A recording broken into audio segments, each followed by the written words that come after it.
The Throne of Lies. How Hollywood Built a False King. 68 million years ago, in what is now Montana, a Tyrannosaurus Rex tears into the carcass of a fallen Triceratops. 13 tons of muscle and fury, jaws that could crush a car, the undisputed king of all dinosaurs. Except it wasn't. What if I told you that Tyrannosaurus Rex, the creature you've been taught was the largest, most powerful predator to ever walk the earth, was actually a latecomer, a regional champion at best? What if the real titans, the true emperors of the Mesozoic, have been hiding in plain sight, in museum basements, in obscure scientific papers, in fossil beds that Hollywood never bothered to visit? Here's a fact that will fundamentally change how you see prehistoric life. Tyrannosaurus Rex lived for approximately 2.4 million years before the asteroid ended everything. That sounds impressive, until you realize that the dinosaurs dominated this planet for over 165 million years. T-Rex showed up for the final 1.5% of the dinosaur era. It was the last guest at a party that had been raging for eons. And the guests who came before? They would have made Tyrannosaurus look like a hatchling.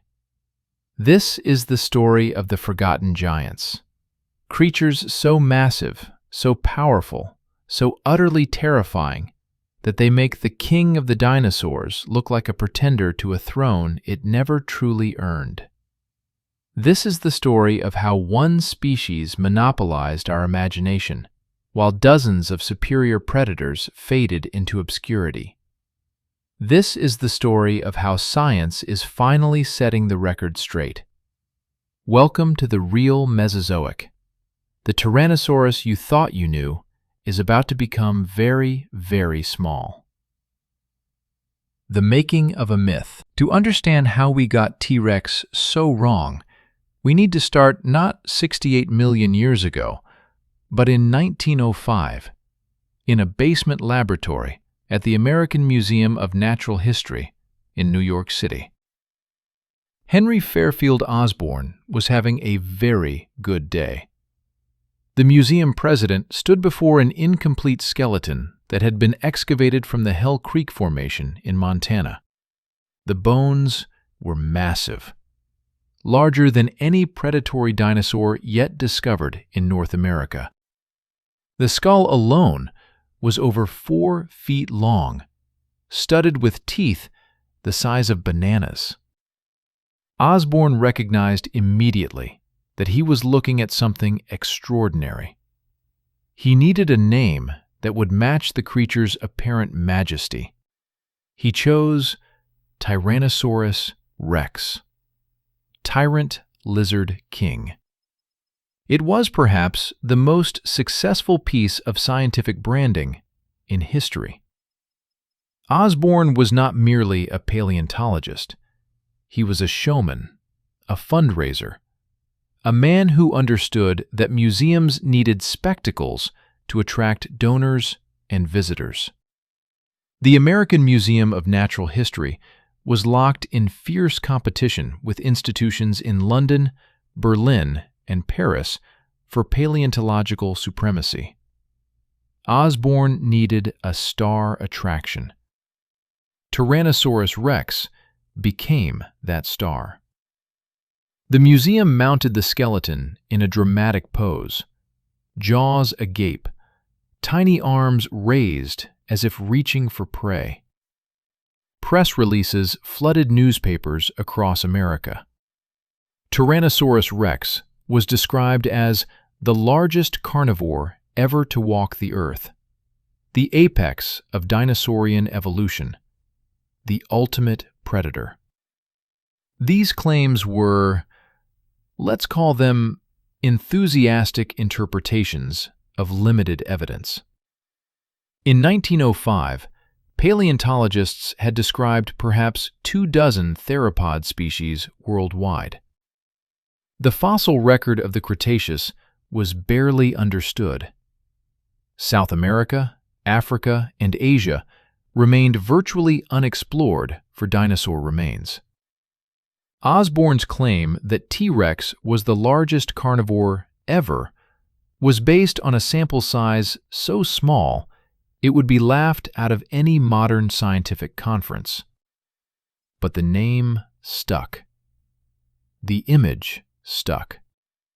And over the following century, Tyrannosaurus Rex would become the most famous animal, living or extinct, in human history. The Hollywood Amplifier. If Henry Fairfield Osborn lit the match, Hollywood poured gasoline on it. The 1925 silent film The Lost World featured the first cinematic dinosaurs, but it was the 1933 masterpiece King Kong that cemented the T-Rex as the definitive movie monster. In that film, a Tyrannosaurus battles the giant ape in a sequence that would influence every dinosaur depiction for the next 60 years. The Rex was shown as unstoppable, terrifying, the pinnacle of prehistoric danger. Then came Jurassic Park. Steven Spielberg's 1993 blockbuster didn't just feature Tyrannosaurus Rex, it worshipped it. The film's most iconic sequence shows a T-Rex escaping its paddock during a rainstorm, attacking two jeeps, and demonstrating what 13 tons of CGI muscle could do to human beings. The scene is masterfully constructed. The rippling water glass, the growing footsteps, the final reveal of those jaws. Jurassic Park earned over $1 billion worldwide. It spawned 5 sequels. It created an entire generation, perhaps 2 generations, whose understanding of dinosaurs was shaped primarily by that single film. And here's the problem. Jurassic Park made specific choices about which dinosaurs to feature. Those choices were based on drama, not science. Tyrannosaurus Rex was already famous in 1993, so it became the star. Velociraptor, in reality a turkey-sized animal with feathers, was reimagined as a human-sized killing machine because that was more cinematically useful. Meanwhile, the dinosaurs that might have genuinely challenged T-Rex for the title of greatest predator were nowhere to be seen. Spinosaurus wouldn't appear until Jurassic Park 3 in 2001, and even then, its role was controversial. Its anatomy outdated almost before the film was released. Giganotosaurus, Carnotaurus, Mapusaurus, Tyrannotitan. These names meant nothing to general audiences because Hollywood had never shown them. The feedback loop was devastating for scientific accuracy. Hollywood featured T-Rex because audiences knew T-Rex. Audiences knew T-Rex because Hollywood featured it. Any dinosaur that hadn't appeared in a major film essentially didn't exist in popular imagination. The geography of fame. There's another factor that elevated Tyrannosaurus Rex above its peers, and it has nothing to do with the creature's actual capabilities. T-Rex was American. The Hell Creek Formation, where most T-Rex specimens have been found, stretches across Montana, North Dakota, South Dakota, and Wyoming. This is accessible terrain in a wealthy, stable country with strong scientific institutions, excellent universities, and a cultural reverence for its own paleontological heritage. Compare this to the locations where T-Rex's true rivals were discovered. Spinosaurus was first described from fossils found in Egypt, fossils that were subsequently destroyed during the Allied bombing of Munich in 1944. For decades, this magnificent creature existed only in drawings and fragmentary notes. It wasn't until expeditions to Morocco in the 1990s and 2000s that new Spinosaurus material emerged, and even then, the political instability of North Africa made sustained excavation difficult. Giganotosaurus was discovered in Argentina in 1993, the same year Jurassic Park was released. But Argentina in the 1990s faced economic crisis after economic crisis. Funding for paleontological research was sporadic at best. International collaboration was complicated by currency controls and bureaucratic obstacles. The world's largest predatory dinosaur skull sat in a provincial museum in Neuquén, while Tyrannosaurus Rex toys filled shelves in every American store. Carnotaurus came from Morocco and Algeria, nations not historically associated with paleontological infrastructure. The fossils were spectacular, but the research teams were small, the funding was limited, and the papers were published in specialized journals that never reached popular audiences. In short, Tyrannosaurus Rex dominated our imagination, partly because it was found in the right country at the right time. Its competitors were discovered in places the cultural machine of the 20th century largely ignored. The numbers that should have changed everything. Now, let's do something that popular media rarely bothers to do. Let's look at actual measurements.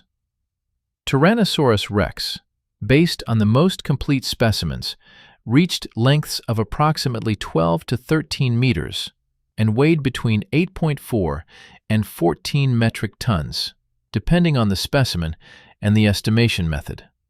The skull could reach 1.5 meters in length. These are genuinely impressive figures. But consider the competition. Spinosaurus aegyptiacus. Recent estimates place this animal at 15 to 16 meters in length, with some researchers suggesting even larger sizes. That's at least 2 meters longer than the largest T-Rex. The skull alone may have exceeded 1.75 meters, a full foot longer than Tyrannosaurus.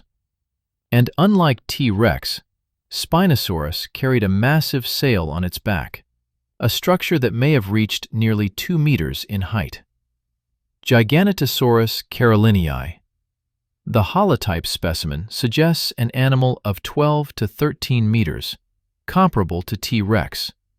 But the skull was longer and narrower, adapted for slashing attacks rather than bone-crushing bites. Some fragmentary remains suggest individuals that may have exceeded 13.5 meters. Carcharodontosaurus saharicus. Again, comparable in length to Tyrannosaurus, but with a skull morphology suggesting a different and in some ways superior hunting strategy. The teeth were designed for removing massive chunks of flesh with each bite, allowing the predator to weaken prey through blood loss rather than requiring the crushing power T-Rex employed. Mapusaurus rosei. This Argentine giant reached similar lengths to T-Rex, but the discovery of multiple individuals together suggests something Tyrannosaurus likely never achieved: coordinated pack hunting. A single Mapusaurus might have been evenly matched with a T-Rex, but Mapusaurus didn't hunt alone, and we haven't even discussed the truly massive animals, the theropods that make all of these predators look modest by comparison. But those belong to a later chapter. The point is this: Tyrannosaurus rex was one of several hypercarnivores that evolved during the Mesozoic era. It was excellently adapted to its specific environment, Late Cretaceous North America. But the claim that it was the largest, the most powerful, the king of all dinosaurs, that claim was always built on incomplete evidence and enthusiastic speculation. The temporal illusion. Perhaps the most important correction we need to make involves time. Human beings are terrible at conceptualizing deep time. We can understand centuries. We can vaguely grasp millennia. But millions of years? our brains simply weren't evolved to process such durations. Here's an exercise that might help. Imagine the entire Mesozoic era, the age of dinosaurs, compressed into a single 24-hour day. The Triassic period begins at midnight. The first dinosaurs appear around 4 a.m. Small, marginal creatures competing with crocodile relatives and mammal ancestors. By noon, we're in the Jurassic. The great sauropods are reaching their peak. Allosaurus hunts in North America. Stegosaurus carries its distinctive plates. The first birds are beginning to evolve from small, feathered theropods. The Cretaceous begins around 3:30 p.m. The continents are fragmenting. Flowering plants are transforming ecosystems. New dynasties of dinosaurs are rising in the southern lands. And Tyrannosaurus Rex? It appears at approximately 11:45 p.m., with just 15 minutes remaining before the asteroid strikes at midnight. 15 minutes out of a full day. During the preceding 23 hours and 45 minutes, hundreds of other predatory dinosaurs held sway over their respective territories. Allosaurus dominated the late Jurassic for the equivalent of 3 full hours. Spinosaurus controlled North African waterways for nearly an hour of Cretaceous time. Giganotosaurus and its relatives ruled South America for longer than T-Rex even existed. This temporal perspective is crucial because it undermines the narrative that Tyrannosaurus Rex represented some kind of evolutionary pinnacle. T-Rex wasn't the culmination of dinosaur evolution. It was one of many terminal branches, a specialist that happened to be present when the end came. What you were never taught. Every year, approximately 50 new dinosaur species are described in scientific literature.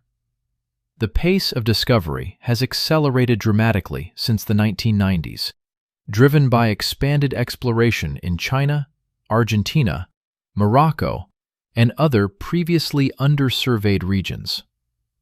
Many of these discoveries directly challenge the Tyrannosaurus-centric worldview that dominates popular culture. In 2020, paleontologists described new Spinosaurus material, suggesting the animal was primarily aquatic. The first known swimming dinosaur, adapted to hunting massive prehistoric fish in river systems that would make the Amazon look modest. This wasn't merely a large predator.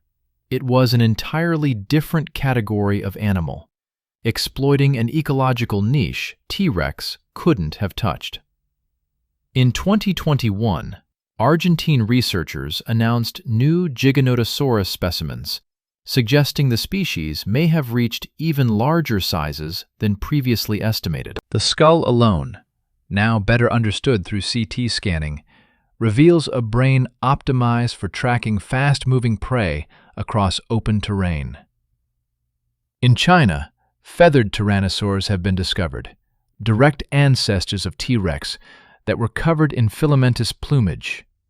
This discovery alone should force us to reimagine the king as something very different from the scaly movie monster. Yet these discoveries rarely penetrate popular consciousness. Ask a random person on the street to name 5 dinosaurs, and you'll hear the same answers every time. T-Rex, Triceratops, Stegosaurus, Velociraptor, and maybe Brontosaurus or Pterodactyl. Neither of which is technically correct anymore, but that's another story. The feedback loop continues. Hollywood needs recognizable species. Audiences only recognize species they've seen in Hollywood. Scientists discover remarkable new creatures. Nobody hears about them. The throne awaits new claimants. What we're embarking on over the following chapters is a systematic dismantling of the Tyrannosaurus myth, not to diminish T-Rex, which was genuinely a remarkable animal, but to elevate its forgotten rivals to their deserved positions. We'll travel to the Cretaceous waterways of North Africa, where Spinosaurus hunted prey that would dwarf any animal T-Rex ever encountered. We'll cross to South America, where Giganotosaurus and its relatives achieved sizes that pushed the very limits of what a land predator can become. We'll examine the evidence for pack hunting behaviors that would have made T-Rex's solitary lifestyle a fatal disadvantage. We'll also travel further back, to the Jurassic, when Allosaurus ruled as a far more successful predator than Tyrannosaurus would ever become. We'll examine the bizarre giants of the Southern Hemisphere, animals so strange they barely resemble what we think of as dinosaurs at all. And we'll ask the question that paleontologists have been debating for decades. If T-Rex was really the greatest predator ever, why didn't its lineage ever leave North America? Why, in a world of connected continents and evolutionary opportunity, did the Tyrannosaur family remain regional specialists, while other predator lineages achieved truly global dominance? The answers will surprise you. They may even disturb you if you've built your understanding of prehistoric life on the Jurassic Park foundation. But that's what real science does. It disturbs our assumptions. It challenges our inherited narratives. It forces us to confront the possibility that everything we thought we knew was shaped more by marketing than by evidence. Tyrannosaurus Rex was real. It was formidable. It was beautifully adapted to its specific environment. But king of the dinosaurs? The River Devil, Spinosaurus and the Waters That Drowned a Dynasty. The year is 1912. A German paleontologist named Ernst Stromer von Reichenbach stands in the blazing Egyptian sun, staring at something that doesn't make sense. The bones emerging from the sandstone of the Baharia Oasis are unlike anything he's ever seen. The vertebrae are elongated, sporting massive neural spines that would have supported a sail taller than a man. The skull fragments suggest a crocodile-like snout, completely wrong for a large theropod. The teeth are conical, not serrated, designed for gripping, not slicing. Stromer is one of the most experienced paleontologists in Europe. He has excavated dinosaurs across 3 continents. He knows what theropod dinosaurs are supposed to look like. This creature defies every expectation. He names it Spinosaurus aegyptiacus, the spine lizard from Egypt. He publishes his descriptions, creates detailed illustrations, and ships the fossils to the Bavarian State Collection in Munich for permanent display. He knows he has discovered something extraordinary, something that challenges the conventional understanding of predatory dinosaurs. He has no idea that his discovery will become one of the greatest mysteries in paleontological history. And he has no idea that in just over 30 years, Allied bombers will reduce his life's work to ash. The Lost Bones. April 24, 1944. The Royal Air Force launches a massive bombing raid on Munich. The target is German industrial infrastructure, but bombs are imprecise instruments. One of the buildings destroyed that night is the Bavarian State Collection of Paleontology. Inside that building are the only known Spinosaurus fossils in the world. By morning, they no longer exist. Ernst Stromer, now an old man living in Bavaria, receives the news with something approaching despair. His life's work, decades of excavation, description, and analysis, has been vaporized in a single night. The Nazi regime had ignored his repeated requests to move the fossils to safety. Some historians suggest this was deliberate. Stromer had been openly critical of the Nazi Party, and his scientific legacy was allowed to burn as quiet retribution. For the next 50 years, Spinosaurus exists only as a ghost. Paleontologists have Stromer's drawings. They have his written descriptions. They have a few photographs of varying quality. But the actual bones, the physical evidence that could answer so many questions, are gone forever. During these decades of absence, Tyrannosaurus Rex consolidates its cultural dominance. Museums mount spectacular T-Rex skeletons. Hollywood films feature the American predator in starring roles. Spinosaurus fades into obscurity, remembered only by specialists who wonder what secrets those lost bones might have revealed. The creature becomes a paleontological legend, famous precisely because it is unknown. However, resurrection in the desert. The 1990s bring new hope. International teams begin exploring the Kem beds of Morocco, a geological formation roughly contemporary with the Egyptian deposits where Stromer made his original discoveries. The Kem beds represent an ancient river system that once flowed through what is now the Sahara Desert, and they are extraordinarily rich in fossils. In 1996, a team led by American paleontologist Paul Sereno announces a spectacular find: a partial Spinosaurus skull, the first new cranial material since Stromer's original discovery. The specimen confirms what Stromer had suspected. This was a creature with a head completely unlike any other large theropod. The snout is elongated, almost gharial-like. The nostrils are positioned high on the skull, suggesting an animal that spent significant time with its face in water. The teeth are perfectly designed for catching fish. But the 1996 skull raises more questions than it answers. How large was this animal? What did its body actually look like? Was it primarily aquatic, primarily terrestrial, or something in between? The answers will take another 2 decades to emerge, and when they do, they will fundamentally reshape our understanding of what dinosaurs could become. The 2014 Revolution. Nizar Ibrahim is a German-Moroccan paleontologist with a problem. In 2008, a fossil dealer in Morocco showed him a box of unusual bones, reddish-brown specimens with a distinctive cross-section unlike anything Ibrahim had seen before. The dealer claimed they came from somewhere in the Kem region, but couldn't or wouldn't provide specific location information.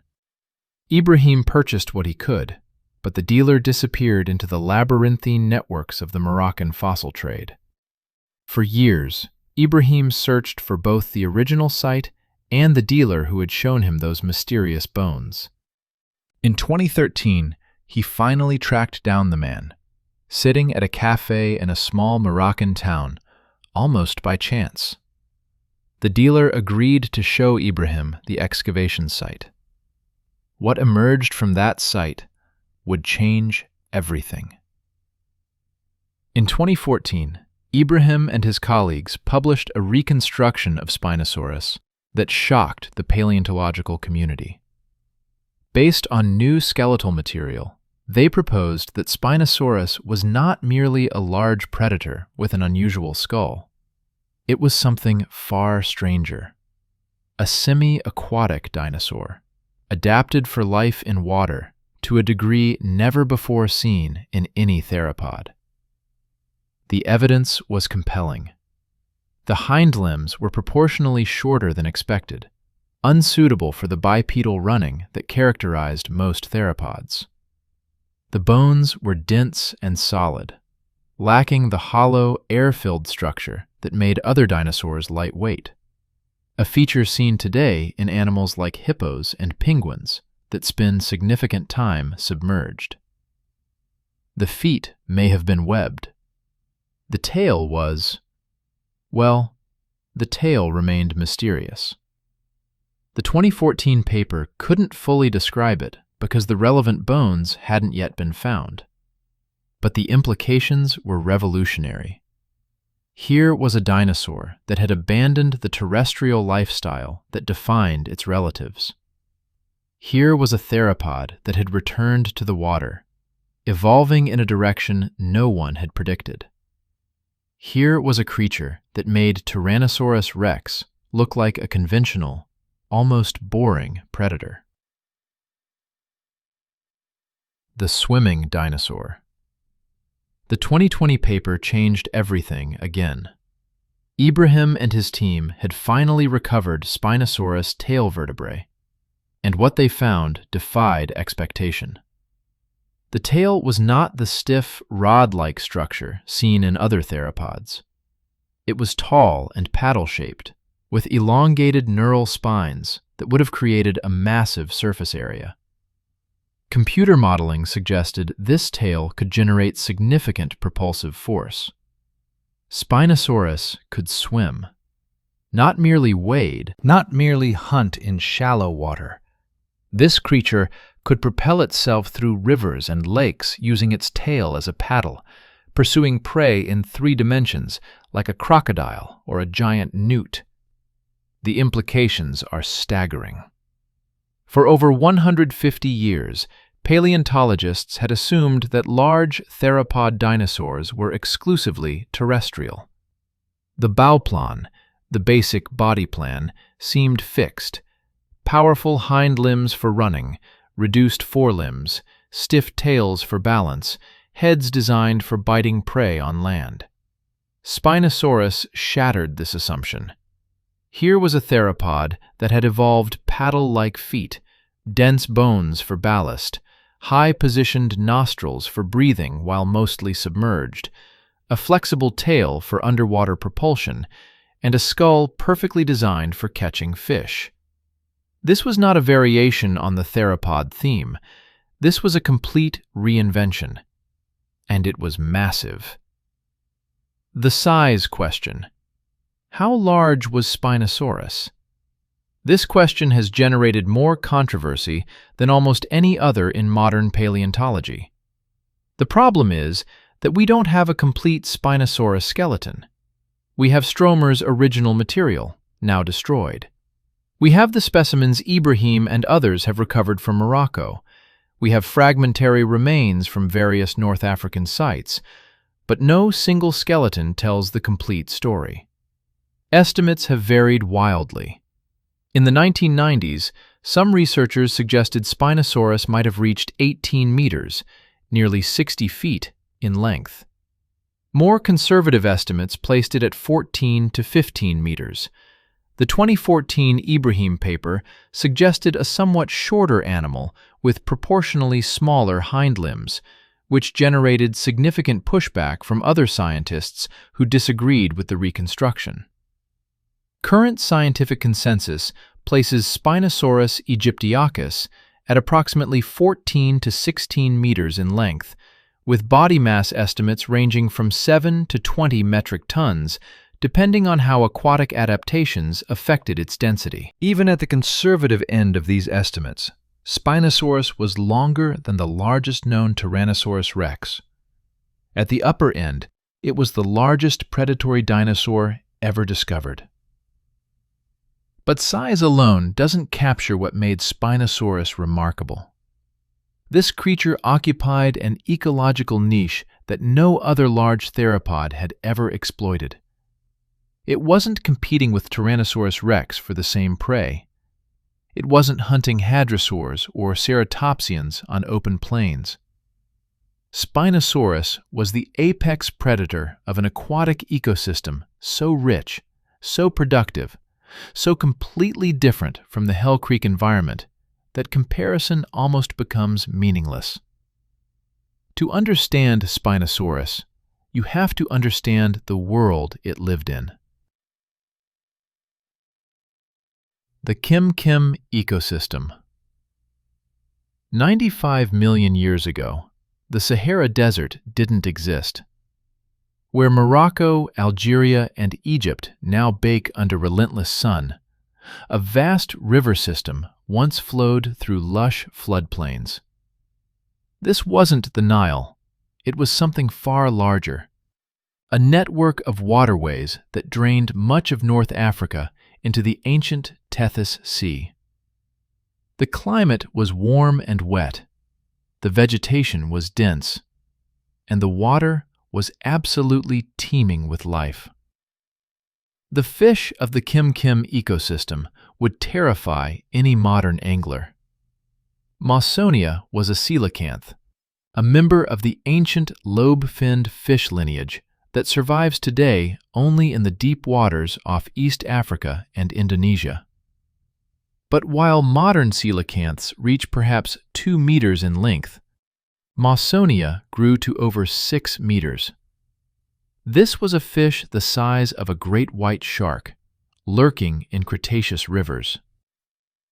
Onchopristis was a sawfish with a rostrum, a saw-like snout, that could exceed 2 meters in length.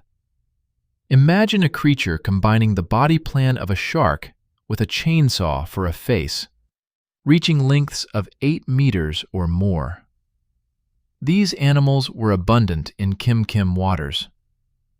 Bowiscius was another giant, possibly reaching similar sizes to Mawsonia. The exact relationships of this fish remain debated, but its size is not. This was the prey base that Spinosaurus evolved to exploit. Not armored dinosaurs, not duck-billed herbivores, giant fish, some of them arguably more dangerous than the dinosaurs that shared their ecosystem. The competition. Spinosaurus was not alone in these waters. The Kim-Kim ecosystem supported a density of large predators that seems almost impossible by modern standards. Carcharodontosaurus saharicus, the shark-toothed lizard from the Sahara, was a terrestrial hypercarnivore reaching sizes comparable to Tyrannosaurus Rex. Its skull alone could exceed 1.5 meters, filled with serrated teeth designed for slicing through flesh. This was the apex land predator of North Africa, hunting the sauropods and ornithopods that grazed the floodplains. Deltadromeus was a lightly built, extremely fast predator that may have reached 8 meters in length. Its long legs and slender build suggest it was a pursuit specialist, chasing down smaller prey across open ground. Rugops was a smaller theropod with a distinctively ornamented skull, possibly a specialist scavenger that fed on the kills of larger predators. And in the water, Spinosaurus faced competition from crocodilians that would make modern Nile crocodiles look like pets. Sarcosuchus imperator, supercroc to popular media, was a massive crocodilian that could reach 11 to 12 meters in length. Its skull alone was nearly 2 meters long. This creature was roughly contemporary with Spinosaurus and occupied similar aquatic habitats. The two predators almost certainly encountered each other. They may have competed for the same prey. They may have fought. Elosuchus was another large crocodilian, smaller than Sarcosuchus, but still formidable. Multiple species of smaller crocs filled various ecological niches. The Kim-Kim ecosystem supported this extraordinary predator density because the prey base was equally extraordinary. The rivers produced biomass on a scale difficult to comprehend from a modern perspective. There was enough food for everyone, and enough competition to drive evolutionary innovation to extremes. Spinosaurus was the extreme among extremes. Anatomy of a river killer. Let's examine this animal piece by piece, because every feature tells a story of adaptation so complete, so committed, that it leaves Tyrannosaurus Rex looking almost generic by comparison. The skull. Nearly 2 meters long in large individuals, the Spinosaurus skull was proportionally longer and narrower than any tyrannosaur.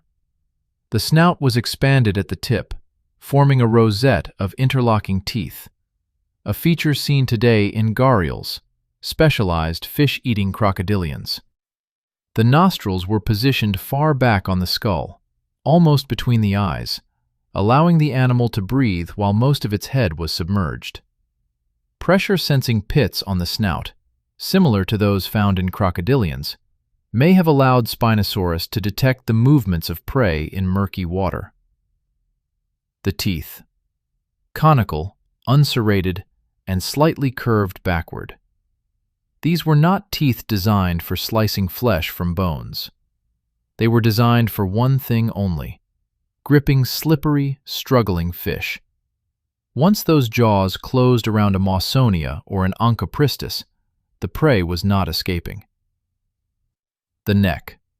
More flexible than in most large theropods, allowing rapid lateral strikes at passing fish. Spinosaurus likely hunted with a technique similar to modern herons, standing motionless in shallow water, then striking with explosive speed when prey came within range. The arms. Here's something T-Rex fans don't like to discuss. While Tyrannosaurus had famously tiny arms that were essentially vestigial, Spinosaurus had robust, powerful forelimbs with massive claws. These arms were functional tools. They may have been used to hook fish, to anchor the animal against currents, to help maneuver while swimming, or to dispatch prey too large to be killed by the jaws alone. The sail. The most distinctive feature of Spinosaurus remains somewhat mysterious. The neural spines of the back vertebrae extended up to 1.65 meters above the spine, creating a massive sail that would have been visible from great distances. What was this structure for? Theories abound. Thermoregulation. The sail could have absorbed or released heat, helping the animal maintain body temperature in variable conditions. Display. A sail that size would have been impossible to ignore, useful for attracting mates or intimidating rivals. Fat storage. Some researchers have suggested the sail supported a fatty hump rather than a thin membrane. Species recognition. In an ecosystem with multiple large theropods, distinctive silhouettes would have helped individuals identify their own kind. The current consensus favors display as the primary function, with thermoregulation as a secondary benefit.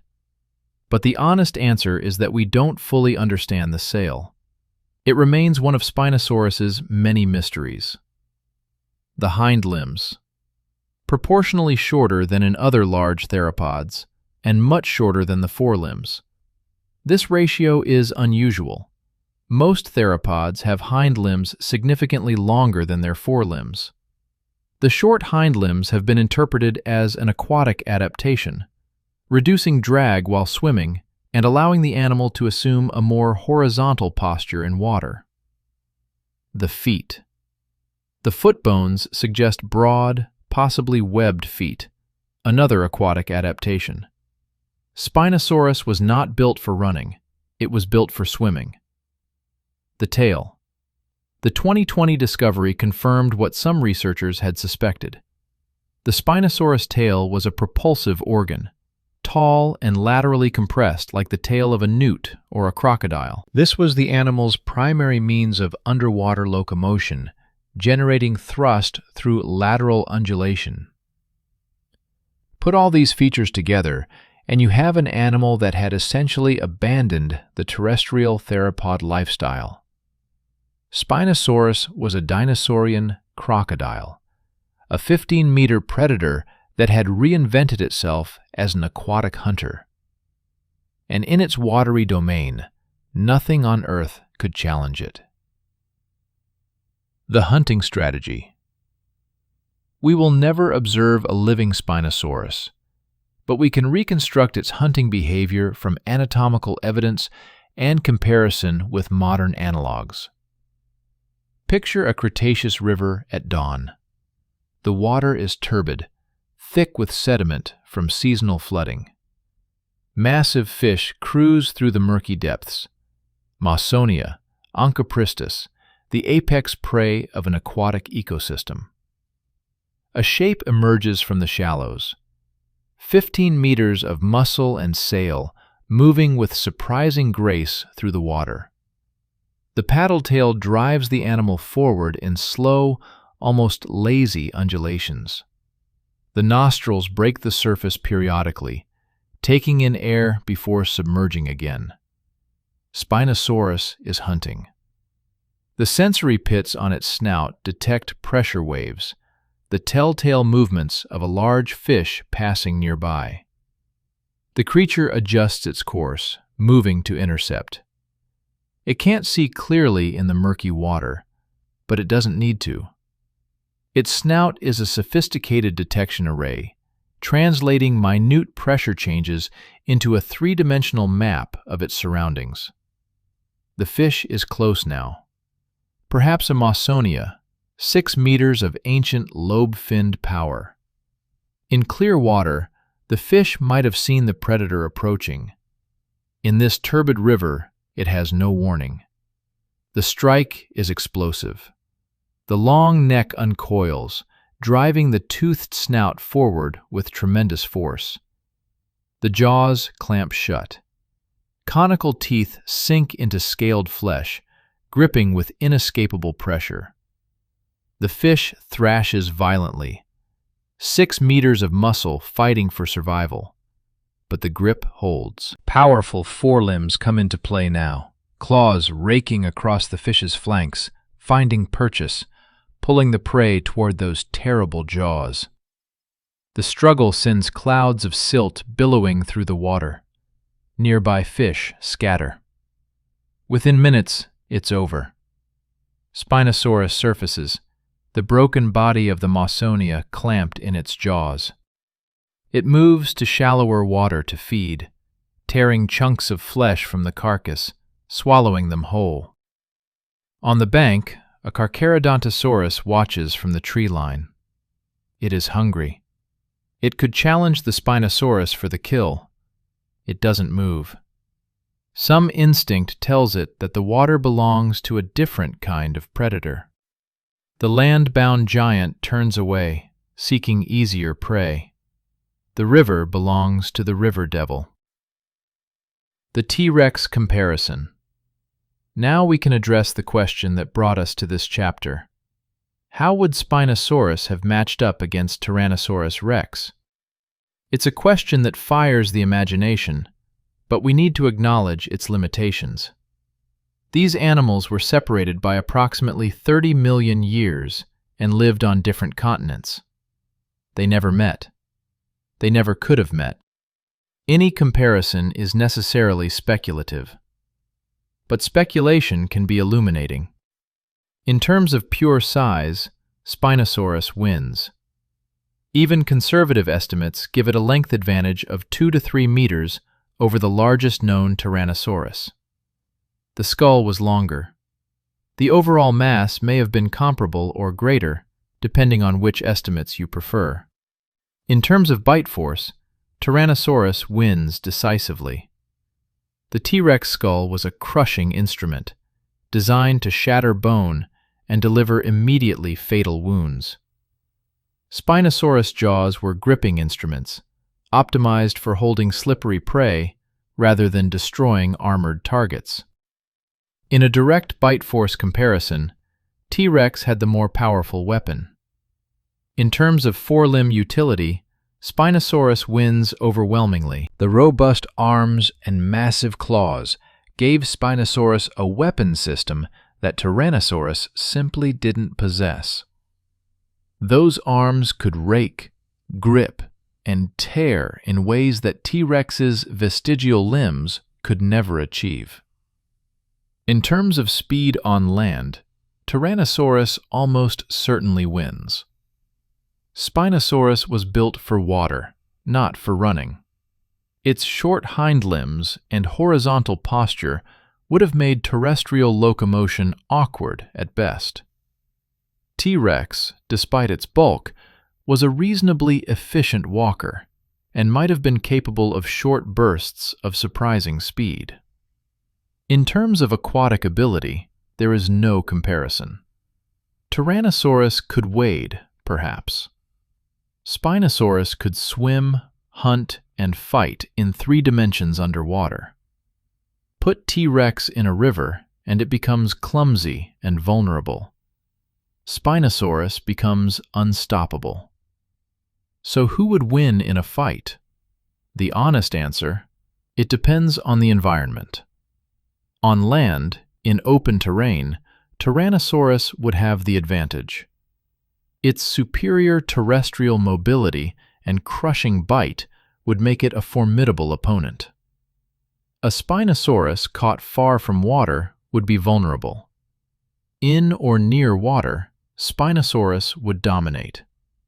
It could attack from concealment, drag prey beneath the surface, exploit angles of attack that a purely terrestrial predator couldn't counter.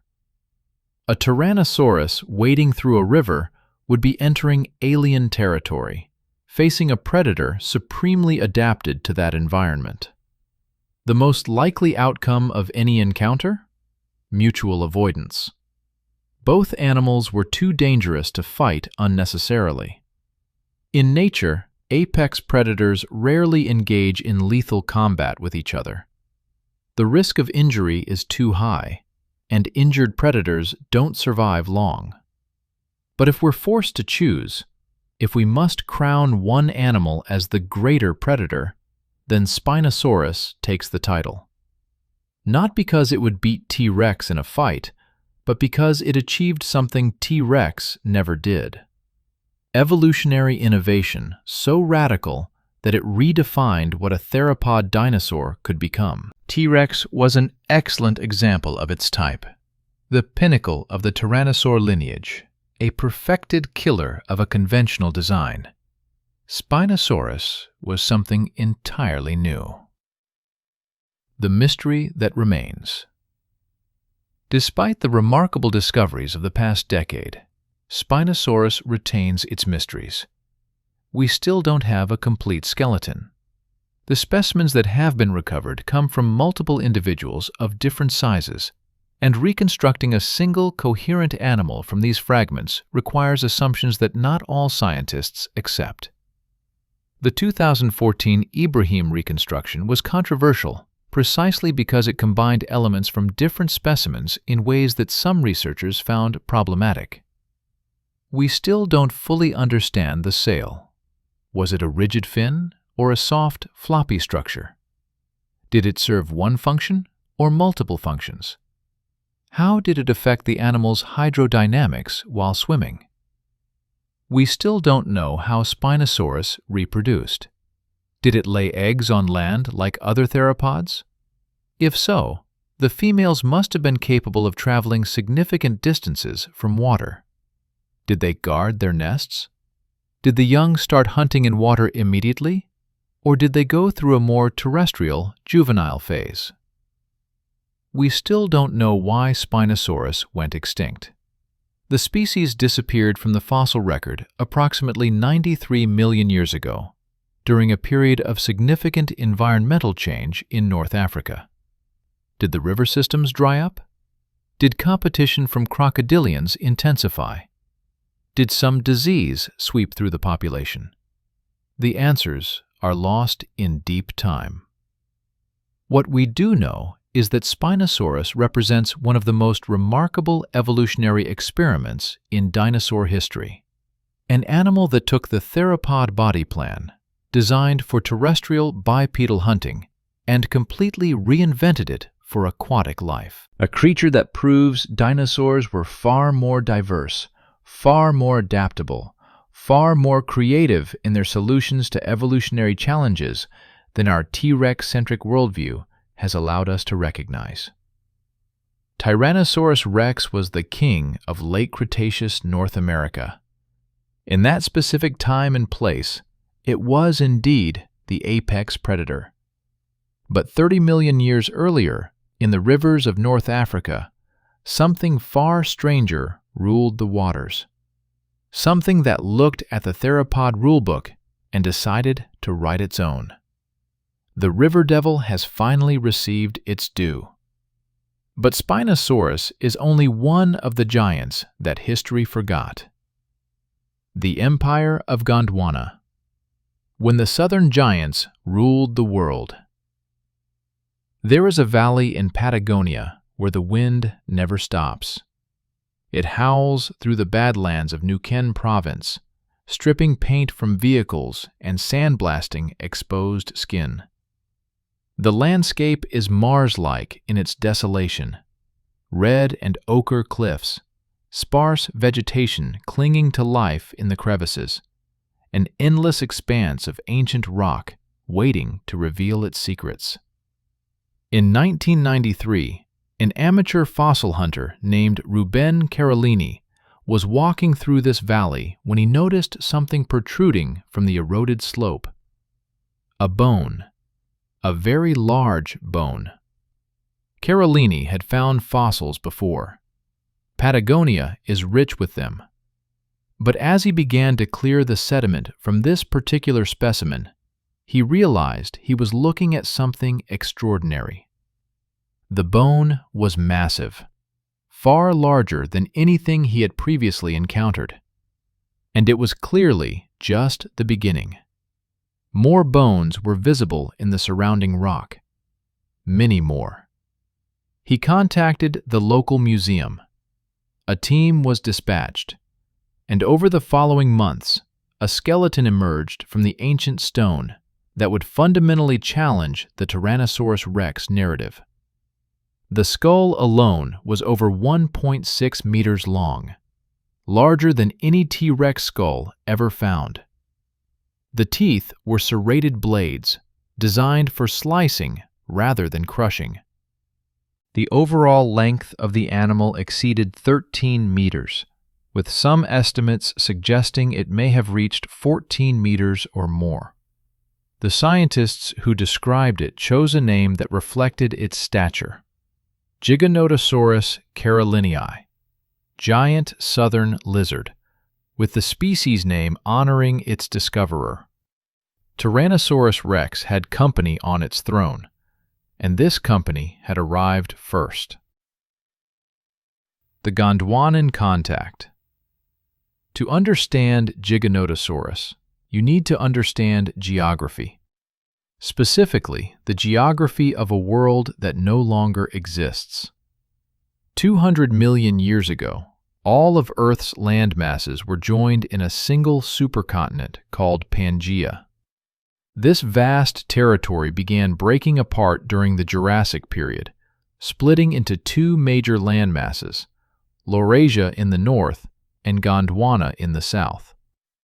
Laurasia would eventually become North America, Europe, and Asia. Gondwana would become South America, Africa, Antarctica, Australia, and India. For tens of millions of years, these southern continents remained connected, allowing dinosaurs to migrate freely across vast distances. The predators that evolved in Gondwana developed along different lines than their northern cousins. They faced different prey, different climates, different selective pressures. They became something distinct. The tyrannosaurs never reached Gondwana. That ecological niche, giant apex predator of terrestrial ecosystems, was already occupied by a different family entirely, the Carcharodontosauridae. The name means shark-toothed lizards, and it's perfectly descriptive. These predators had skulls filled with teeth that resembled nothing so much as serrated steak knives, narrow, blade-like, designed for maximum tissue damage with every bite. Where tyrannosaurs crushed, Carcharodontosaurs sliced. Where tyrannosaurs disabled prey through bone-shattering force, Carcharodontosaurs bled their victims to death. Both strategies worked. Both produced apex predators of comparable size. But only one strategy produced a worldwide dynasty. The discovery that changed everything. Giganotosaurus was not the first Carcharodontosaur discovered. That honor belongs to Carcharodontosaurus saharicus itself, described from North African fossils in 1931. But the North African specimens were fragmentary, their size difficult to estimate with precision. The New Ken specimen was different. It was remarkably complete. Approximately 70% of the skeleton preserved, including the crucial skull. For the first time, paleontologists could accurately measure a Carcharodontosaur and compare it directly to the famous Tyrannosaurus. The results were startling. The Giganotosaurus holotype, the original specimen used to describe the species, represented an animal of approximately 12.5 to 13 meters in length. The skull measured 1.53 meters, later revised upward to approximately 1.6 meters with the discovery of additional specimens. The estimated body mass fell between 6 and 8 metric tons. These figures are comparable to average Tyrannosaurus Rex specimens. But here's the crucial point. The Giganotosaurus holotype was not a fully mature individual. Analysis of the bone microstructure showed that this animal was still growing when it died. The largest Giganotosaurus individuals, represented by fragmentary remains found subsequently, may have exceeded the holotype significantly. How large could Giganotosaurus actually get?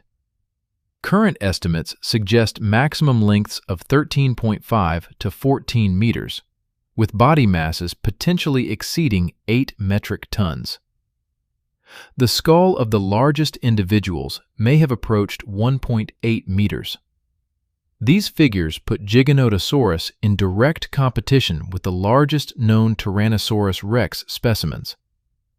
And Giganotosaurus achieved these sizes approximately 30 million years earlier.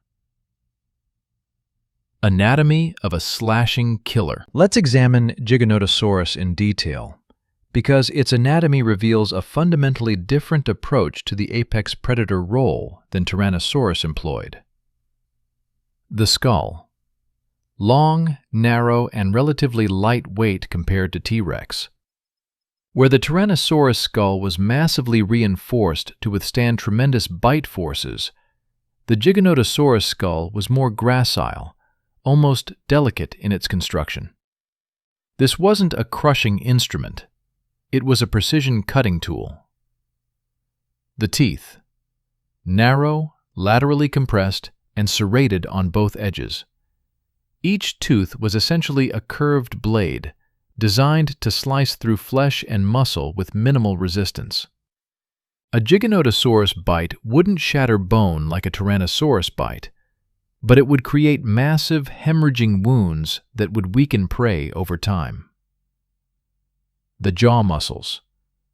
Arranged differently than in Tyrannosaurs, optimized for rapid, repeated biting rather than sustained crushing pressure. Giganotosaurus could deliver multiple slashing bites in quick succession, each one removing chunks of flesh, each one weakening its target. The brain. Proportionally smaller than in Tyrannosaurus, with a different organization of sensory regions. The olfactory bulbs, responsible for smell, were well developed, suggesting Giganotosaurus relied heavily on scent for tracking prey. The visual regions were also substantial, though perhaps not as dominant as in T-Rex. The neck. Robust and flexible, capable of delivering powerful lateral strikes. Giganotosaurus likely attacked with sweeping motions of its head, using those blade-like teeth to open long gashes in prey animals. The forelimbs. Here's a significant difference from Tyrannosaurus. While T-Rex had famously reduced, almost vestigial arms, Giganotosaurus retained functional forelimbs with 3-fingered hands. These arms weren't as robust as those of earlier theropods, but they were far from useless. They could grip, they could rake, they could assist in subduing struggling prey. The hind limbs. powerful, and proportionally long, suggesting good terrestrial mobility. Giganotosaurus was built for sustained pursuit across open terrain. It wasn't as specialized for running as some smaller theropods, but it was no slouch either.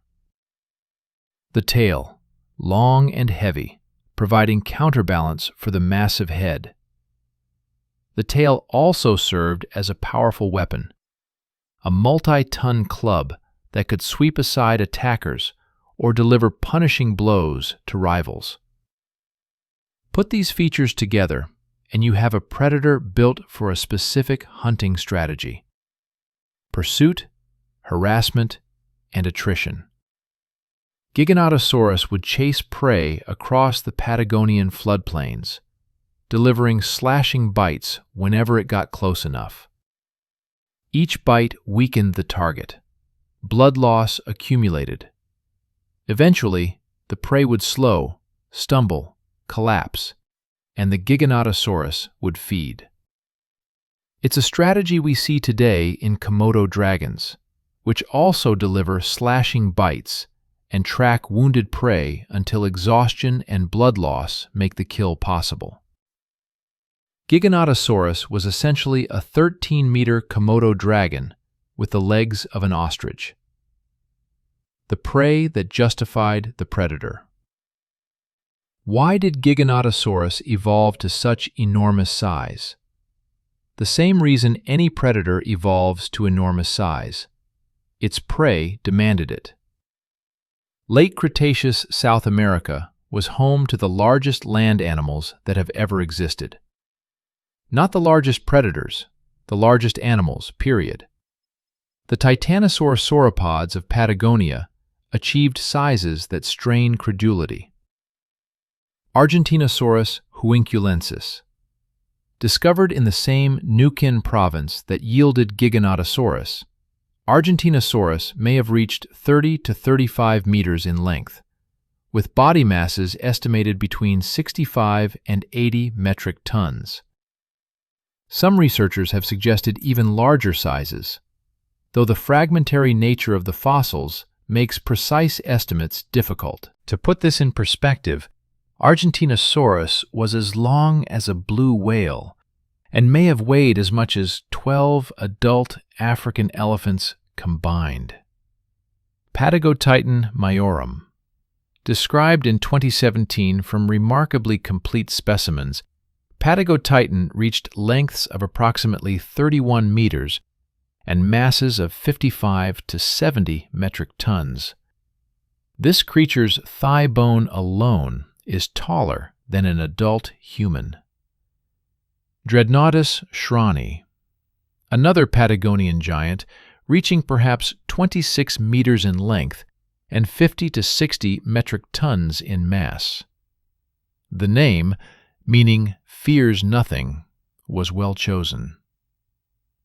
Notocolossus gonzalez parehasi, known from incomplete remains suggesting an animal comparable in size to Argentinosaurus or possibly larger. These were the prey animals that Giganotosaurus faced. 70-ton mountains of muscle and bone, protected by their sheer mass and surrounded by herd mates equally massive. How do you kill something like that? You don't attack head-on. You don't try to crush it with a single bite. You work as a team. You harass it. You bleed it. You wear it down over hours or days until it can no longer defend itself. This is where Giganotosaurus's hunting strategy makes evolutionary sense. A slashing predator working in groups would be far more effective against giant sauropods than a crushing predator attacking alone. The evidence suggests that's exactly what happened. The pack hunter hypothesis. In 1995, just 2 years after Giganotosaurus was described, Argentine paleontologists made another extraordinary discovery. In the Huincal Formation of Neuquén Province, A team led by Rodolfo Coria and Philip Currie found a bone bed containing the remains of multiple large theropod individuals. The specimens represented a species closely related to Giganotosaurus, similar in size, similar in anatomy, clearly part of the same Carcharodontosaur lineage. They named it Mapusaurus roseae, earth lizard in the indigenous Mapuche language. What made the discovery revolutionary wasn't the species itself, but the context. The bone bed contained at least 7 Mapusaurus individuals, ranging from juveniles to full-grown adults, all preserved together in a single deposit. They had died together, and that suggested they had lived together. Pack behavior in large theropod dinosaurs has always been controversial. The traditional view holds that giant predators are necessarily solitary, like modern tigers, because their energy requirements are simply too great for group living. A pack of Mapusaurus-sized animals would need to kill prey constantly just to sustain itself. But the Huincul bone bed challenges this assumption.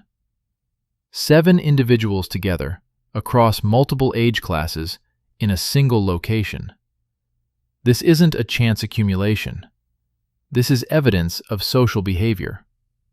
Additional support comes from trackway sites in South America, where multiple large theropod footprints appear to move in the same direction at the same time, suggesting coordinated group movement. Not conclusive proof of pack hunting, but highly suggestive. Imagine a pack of Mapusaurus, half a dozen adults, perhaps more, coordinating an attack on a titanosaur herd. They don't charge directly into the massive bodies. They circle. They probe for weakness. They dart in to deliver slashing bites, then retreat before those pillar-like legs can deliver crushing kicks. One Mapusaurus targets a juvenile Argentinosaurus, smaller than the adults, less experienced, more vulnerable. The young sauropod's mother tries to intervene, but another Mapusaurus draws her attention. The pack works together, isolating their target, never committing to a full attack, always staying mobile. Hours pass. The juvenile Argentinosaurus is bleeding from a dozen wounds. Its movements are slowing. The pack closes in. This is how you kill a 70-ton animal. Not with one crushing bite, but with patience, coordination, and accumulated damage. And this is why the Carcharodontosaurs ruled Gondwana for so long. They had evolved a hunting strategy that could defeat prey no solitary predator could touch. The dynasty that spanned continents. Giganotosaurus and Mapusaurus were not isolated examples. They were part of a dynasty that spanned the southern hemisphere for tens of millions of years. Carcharodontosaurus saharicus in North Africa, the original shark-toothed lizard, reaching sizes comparable to Giganotosaurus. We discussed this predator in the context of the Chem-Chem ecosystem, where it shared territory with Spinosaurus. Carcharodontosaurus was the terrestrial apex predator of that environment, hunting the sauropods and ornithopods that grazed the African floodplains. Tyrannotitan chubutensis in Argentina, another Patagonian giant, reaching estimated lengths of 12.2 meters. The fragmentary nature of the remains makes precise size estimates difficult, but this was clearly a massive predator in the same class as Giganotosaurus. Acrocanthosaurus atokenensis in North America. Wait, North America? Yes. Before the tyrannosaurs rose to dominance, Carcharodontosaurs actually reached the northern continent. Acrocanthosaurus was a 12-meter predator that dominated early Cretaceous Texas and Oklahoma, approximately 115 million years ago. It had the characteristic shark-like teeth of its family, and it may have been the last of its lineage in North America before the tyrannosaurs pushed them out. Concavenator corcovatus in Spain. A smaller Carcharodontosaur, only about 6 meters, but significant because it demonstrates the family's presence in Europe during the early Cretaceous. Neovenator celerii in England. Another European Carcharodontosaur, approximately 7.5 meters in length. This geographical distribution is extraordinary. The Carcharodontosaurs achieved truly global reach, spreading across Gondwana, reaching North America, establishing populations in Europe. For much of the Cretaceous period, they were the dominant large predators on most of Earth's continents. Tyrannosaurus Rex, by contrast, was restricted to North America. Its relatives, other tyrannosaurs like Tarbosaurus and Zhucheng tyrannus, lived in Asia. But the family never achieved the global distribution that Carcharodontosaurs enjoyed. If we're judging predator dynasties by their geographical success, the Carcharodontosaurs win decisively. The extinction puzzle. So what happened? If Carcharodontosaurs were so successful, so widespread, so dominant, why didn't they survive to the end of the Cretaceous? Why did tyrannosaurs replace them in North America and Asia? This is one of the great mysteries of Mesozoic paleontology, and the answer is still debated. The fossil record shows that Carcharodontosaurs disappeared from most environments between 93 and 84 million years ago, roughly 15 to 25 million years before the asteroid impact that ended the age of dinosaurs. In North America, they vanished around 98 million years ago, leaving an ecological vacuum that tyrannosaurs eventually filled. In South America, they persisted somewhat longer, but still disappeared well before the Cretaceous ended. Why? One hypothesis involves changing ecosystems. The mid-Cretaceous saw significant environmental upheaval. Sea levels rose and fell. Continental configurations changed. New flowering plants transformed vegetation patterns. The sauropods that Carcharodontosaurs depended on as prey began declining in some regions, replaced by hadrosaurids and ceratopsians. Perhaps the slashing strategy that worked so well against giant sauropods was less effective against the armored, alert, potentially faster new prey species. Another hypothesis involves direct competition. In North America, the earliest large tyrannosaurs appear shortly after Carcharodontosaurs disappear. Could the tyrannosaurs have outcompeted them? The crushing bite of tyrannosaurs would have been more effective against armored hadrosaurs than the slashing bite of Carcharodontosaurs. Different prey might have favored different predators. A third hypothesis involves disease.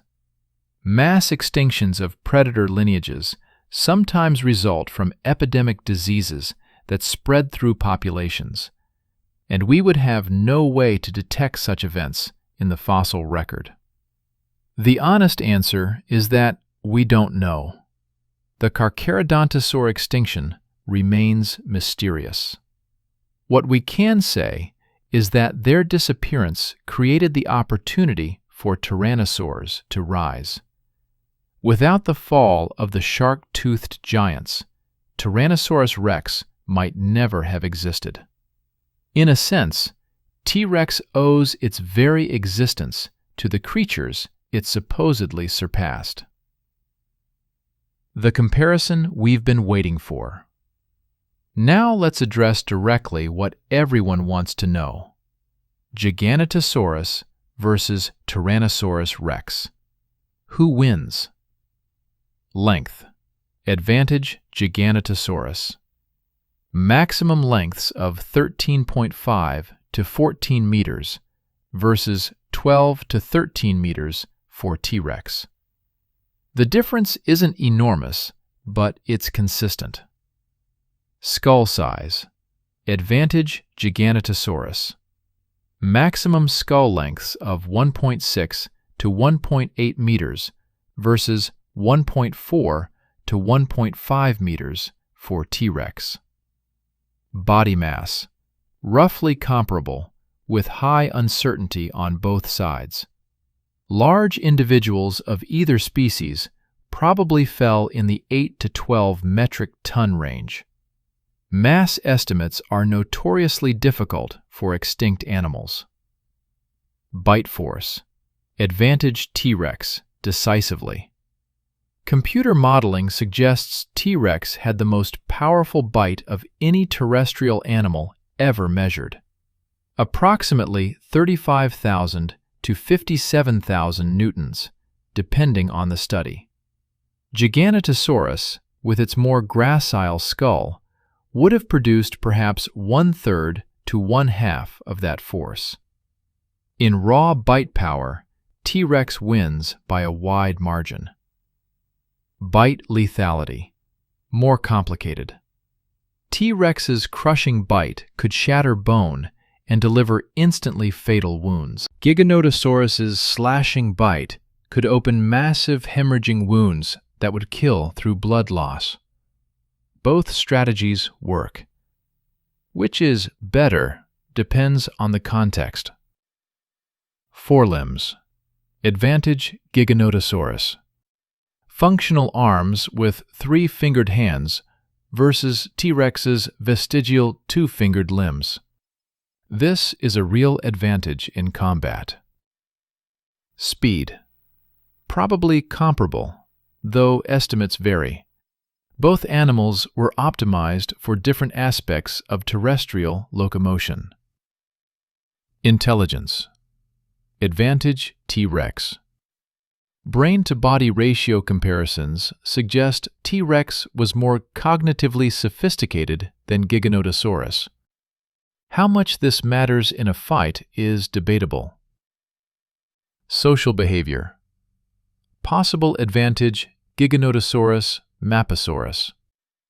If Carcharodontosaurs genuinely hunted in packs while Tyrannosaurs were solitary, the Carcharodontosaurs would have a significant advantage in any group versus individual encounter. So who wins?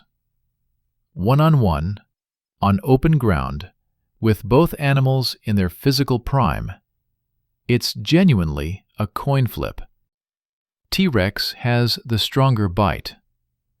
Giganotosaurus has functional arms and possibly a size advantage. Either animal could kill the other. The outcome would depend on circumstances. Who strikes first? Who lands a critical blow? Who makes a mistake?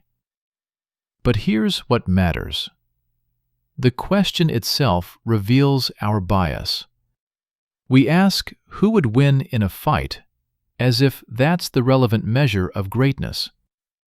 But predators don't become successful by winning fights against other predators. They become successful by killing prey, avoiding injury, raising offspring, and outlasting their competitors over evolutionary time. By those measures, Giganotosaurus and its Carcharodontosaur relatives were extraordinarily successful. They dominated multiple continents for tens of millions of years. They developed sophisticated hunting strategies that allowed them to tackle prey no other predators could touch. They achieved sizes comparable to or exceeding Tyrannosaurus Rex a full 30 million years earlier. Tyrannosaurus Rex was a Johnny-come-lately. It appeared after the Carcharodontosaurs had already gone extinct. It never had to compete against the southern giants because they were already gone. T-Rex wasn't the king who conquered the throne. It was the prince who inherited after the real rulers had departed. The fossils keep coming.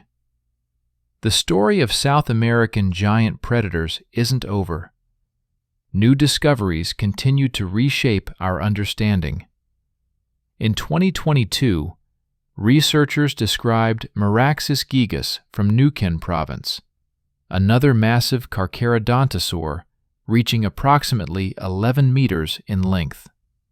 Remarkably, this specimen preserved forelimb bones that showed the characteristic reduction seen in tyrannosaurs: small arms with reduced functionality. This suggests that arm reduction evolved independently in multiple theropod lineages, challenging the notion that T-Rex's tiny arms were a unique weakness. Additional Giganotosaurus material continues to emerge from Patagonian excavations, allowing more refined estimates of the animal's size and capabilities. And in formations throughout South America, hints of even larger predators have been found. Fragmentary remains suggesting Carcharodontosaurs that may have exceeded all known specimens. The southern giants haven't finished revealing their secrets. Rewriting the hierarchy. Let's step back and consider what we've learned about the true hierarchy of predatory dinosaurs. The standard narrative, T-Rex as the unchallenged king, the evolutionary pinnacle, the greatest predator ever, was never supported by evidence. It was a story built from American exceptionalism, Hollywood promotion, and the accidents of discovery. The real story is far more interesting. For most of the age of dinosaurs, the apex predator role was held by different lineages in different places. Abelisaurids dominated the late Jurassic. Carcharodontosaurids took over in the early and middle Cretaceous, achieving global distribution and sizes that rivaled or exceeded anything that came after. Abelisaurids, a lineage we haven't yet discussed, held sway in the southern continents. Tyrannosaurs were latecomers, rising to dominance only after their competitors had already vanished. This pattern, of dynasties rising and falling, of different predator families dominating different eras, is what we'd expect from 165 million years of evolution. The idea that one species, in one time and place, was the greatest ever is a narrative convenience, not a scientific conclusion. Tyrannosaurus Rex was the apex predator of late Cretaceous North America. That's a significant achievement.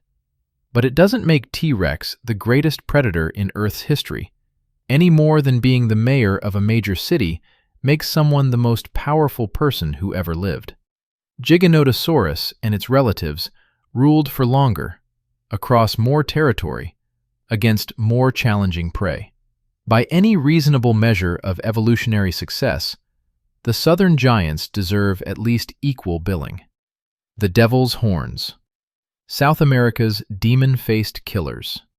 The skull sits in a glass case in the Museo Argentino de Ciencias Naturales in Buenos Aires, and it looks like something dreamed up by a horror filmmaker after a 3-day bender. Two thick horns project above the eye sockets, curving outward like the horns of a bull. The snout is absurdly short, almost pug-like, compressing the entire facial structure into a blunt, powerful wedge. The teeth are smaller than expected for a predator of this size, but the skull bones themselves are reinforced to an extraordinary degree, as if the entire head was designed to be used as a battering-ram. This is Carnotaurus sastrae, the meat-eating bull, and it represents one of the strangest evolutionary experiments in theropod history. When paleontologist José Bonaparte described this creature in 1985, it challenged everything scientists thought they knew about large predatory dinosaurs. Here was an apex predator that had abandoned the long-snouted, blade-toothed model that worked so well for tyrannosaurs and Carcharodontosaurs.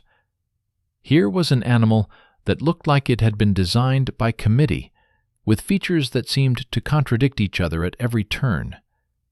And here was a dinosaur with arms so small, so utterly vestigial, that Tyrannosaurus Rex suddenly looked positively long-limbed in comparison. The abelisaurids had arrived in the scientific consciousness, and they would prove that the Mesozoic was far stranger than anyone had imagined. The Gondwanan alternative. While tyrannosaurs ruled the north, and Carcharodontosaurs achieved their greatest sizes in the south, a third lineage of large predators was quietly evolving its own solutions to the apex predator problem. The Abelisauridae, named after Argentine paleontologist Roberto Abel, who discovered the first specimens, were exclusively Gondwanan. They evolved in the southern continents and never crossed into Laurasia. This geographical isolation allowed them to develop in directions that northern predators never explored. The earliest abelisaurids were modest creatures, appearing in the Middle Jurassic and slowly diversifying through the Cretaceous. But by the late Cretaceous, they had produced a range of apex predators that dominated South America, Africa, Madagascar, and India. Their approach to predation was radically different from anything we've seen so far. Where tyrannosaurs developed crushing bites and Carcharodontosaurs developed slashing bites, abelisaurids developed something else entirely: heads built for impact.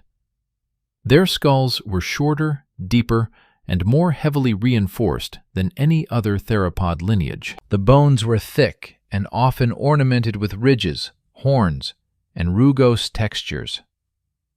The jaws were powerful but relatively short, designed for quick, snapping bites rather than sustained crushing or slashing. And the arms. We need to talk about the arms. The incredible shrinking forelimbs. Tyrannosaurus Rex is famous for its tiny arms. Comedy routines have been built around this anatomical feature. T-Rex can't scratch its nose, can't clap, can't do push-ups. The jokes write themselves. But T-Rex's arms, as reduced as they were, still retained functional joints, two-fingered hands with claws, and enough musculature to lift perhaps 200 kilograms. They were small, but they were not useless. Some researchers suggest they were used for gripping during mating, for anchoring the animal as it rose from a resting position, or for holding prey in close quarters. Abelisaurid arms make T-Rex arms look positively robust. Carnotaurus had forelimbs so reduced that they were essentially decorative. The humerus, the upper arm bone, was barely half the length of T-Rex's already reduced humerus. The forearm bones were fused and immobile. The hand had 4 stubby fingers, but they lacked claws and couldn't flex. The entire arm structure couldn't rotate, couldn't grasp, couldn't do anything useful. These weren't arms. They were evolutionary leftovers, vestiges of a limb system that had been abandoned millions of years earlier. Why would any predator evolve such useless appendages? The answer lies in what abelisaurids were doing with the rest of their bodies.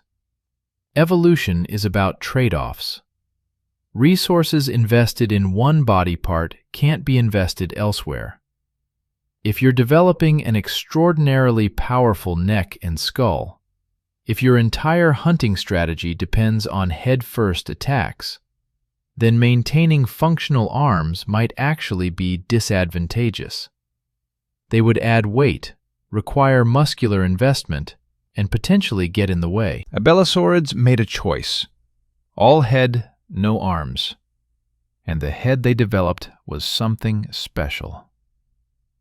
The battering-ram hypothesis. Carnotaurus had a skull approximately 60 centimeters long, modest by large theropod standards. But what it lacked in length, it made up for in structural reinforcement. The bones of the skull roof were thickened and fused together. The brain case was wrapped in protective armor. The snout was shortened to reduce leverage that might cause impact. The neck vertebrae were robust, with powerful muscle attachments. All of these features point toward a hunting strategy that no other large theropod employed: headbutting. The horns above the eyes were not weapons for goring prey. They were too thick, too blunt, positioned too far back to be effective stabbing instruments. Instead, they appear to have been display structures, used for species recognition and possibly for combat between rival Carnotaurus individuals. But the head itself? That was a weapon. Researchers have modeled the forces that a Carnotaurus skull could withstand, and the results are impressive. This animal could deliver powerful ramming blows without damaging itself. The shortened snout meant that impact forces were distributed across a smaller area, increasing pressure on the target. The reinforced skull bones prevented fractures that would have crippled a more gracile predator. Picture the hunting technique. Carnotaurus spots a prey animal, perhaps a young titanosaur that has strayed from the herd, perhaps a smaller ornithopod. It charges. The legs of Carnotaurus were built for speed. This was one of the fastest large theropods ever measured, capable of reaching perhaps 50 kilometers per hour in short bursts. The prey tries to flee, but Carnotaurus is faster. The gap closes, and then impact. That reinforced skull slams into the prey's flank with tremendous force. Bones crack. Internal organs rupture. The prey stumbles, falls. Carnotaurus doesn't need to deliver a precision bite to the neck. It doesn't need to slash arteries or crush vertebrae. It has already delivered catastrophic damage through sheer impact force. Now it can take its time, feeding on prey that is dying from internal injuries. This is speculative, of course. We can't observe living Carnotaurus, but the anatomical evidence strongly supports some form of impact-based hunting strategy. No other interpretation adequately explains the extreme skull reinforcement combined with the extreme arm reduction. The skin we can see. Carnotaurus gave us something extraordinarily rare in paleontology: preserved skin impressions. The original specimen described by Bonaparte included extensive skin patches, showing the texture and pattern of the living animal's integument. This was revolutionary. For most dinosaurs, we can only guess at external appearance. For Carnotaurus, we actually know. The skin was covered in rows of large, non-overlapping scales, circular bumps approximately 5 centimeters in diameter, arranged in a regular pattern across the body. Between these larger scales, smaller tubercles filled the spaces. There were no feathers, no filaments, no fuzz, just hard, pebbly scales similar to those of modern Gila monsters or beaded lizards.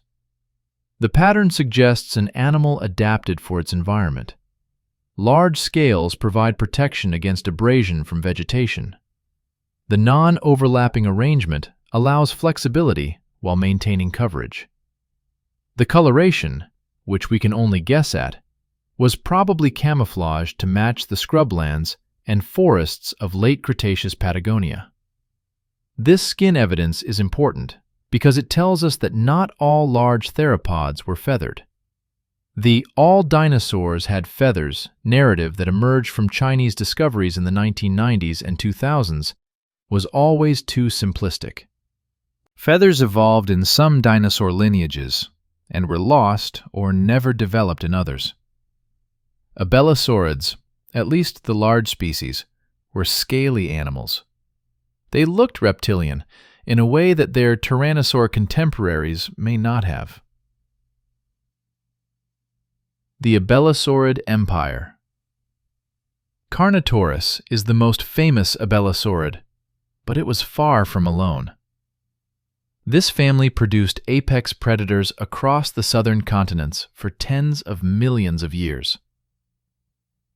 Abelisaurus comahuensis, the namesake of the family, discovered in Patagonia in 1985. Known primarily from skull material, this predator reached approximately 9 meters in length. The skull shows the characteristic abelisaurid features: short snout, reinforced bones, rugose ornamentation, but without the dramatic horns of Carnotaurus. Aucasaurus garadoi, a smaller relative of Carnotaurus, approximately 6 meters long, discovered in the same Anacleto formation that yielded its more famous cousin. Aucasaurus had small crests above its eyes, rather than full horns, and its arms were slightly less reduced than those of Carnotaurus.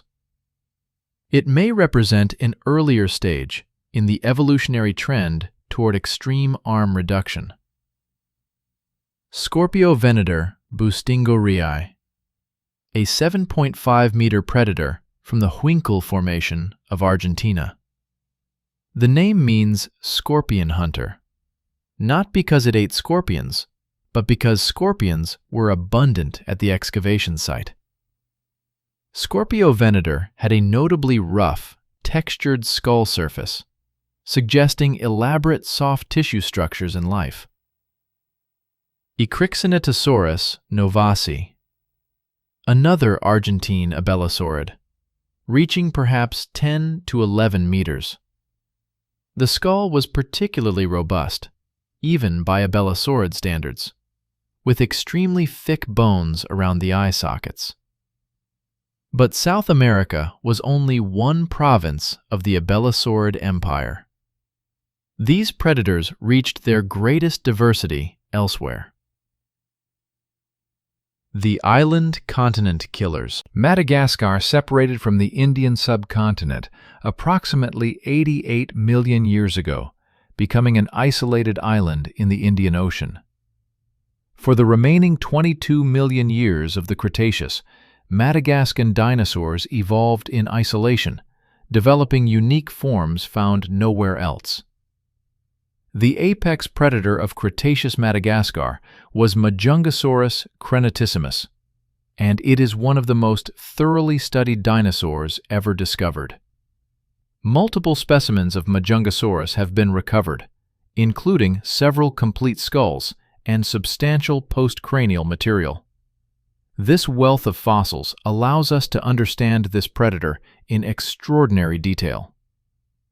Majungasaurus was approximately 6 to 7 meters long, smaller than Carnotaurus, but still the dominant predator of its ecosystem. Its skull bore a single rounded horn on the forehead, smaller than the paired horns of Carnotaurus, but structurally similar.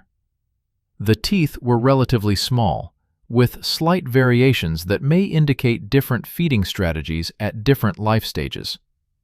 And Majungasaurus has given us something unique in dinosaur paleontology: direct evidence of cannibalism. Multiple Majungasaurus bones bear tooth marks that match Majungasaurus teeth exactly. These aren't the marks of smaller scavengers or different predator species. They are the marks of Majungasaurus feeding on Majungasaurus. This discovery was initially controversial. Could the marks have been made during combat rather than feeding? Could they represent scavenging of already dead individuals rather than predation? Detailed analysis suggests genuine cannibalistic behavior. Some bones show multiple feeding episodes, with partially healed tooth marks overlain by fresh ones. This indicates that cannibalism was not a rare, desperate behavior, but a regular occurrence in Majungasaurus populations. Why would an apex predator eat its own kind? Madagascar in the late Cretaceous was a challenging environment. Seasonal droughts may have reduced prey availability. The island's limited area constrained population sizes. Under such conditions, cannibalism can become an adaptive strategy, a way to reduce competition, eliminate rivals, and survive lean periods. Modern Komodo dragons engage in similar behavior. Large adults frequently eat juveniles and smaller adults, controlling population density and ensuring sufficient prey for survivors. Majungasaurus may have operated on the same principle. This isn't the noble apex predator of popular imagination. This is a ruthless survival machine, willing to consume its own species when circumstances demand it. It's a reminder that nature doesn't operate according to our aesthetic preferences. The Indian connection. India in the late Cretaceous was a strange place. The subcontinent had separated from Madagascar around 88 million years ago and was drifting northward, destined to eventually collide with Asia and create the Himalayan mountains. But during the late Cretaceous, India was an island continent, isolated, volcanic, and home to a unique fauna. Abelisaurids thrived there. Indosuchus raptorius. Known from fragmentary remains discovered in the 1930s, this Indian abelisaurid reached approximately 6 meters in length. The original fossils were mixed with material from other species, causing decades of confusion, but recent reanalysis has clarified its abelisaurid identity. Rajasaurus narmadensis. Described in 2003 from specimens found in Gujarat, Rajasaurus was a robust abelisaurid approximately 9 meters long. Its name means king lizard from the Narmada, a reference to the Narmada River valley where it was discovered. The skull bore a distinctive low horn on the forehead, and the overall build was heavy and powerful. Rahiolasaurus gujaratensis. A more gracile Indian abelisaurid, known from multiple individuals found in the same locality. The discovery of multiple specimens together raises the possibility of social behavior, though the evidence is not conclusive. The Indian abelisaurids demonstrate the family's remarkable success on isolated landmasses. Cut off from competition with tyrannosaurs and carcharodontosaurs, they evolved to fill the apex predator niche on every Gondwanan fragment. The African enigmas. Africa in the Cretaceous remains poorly understood.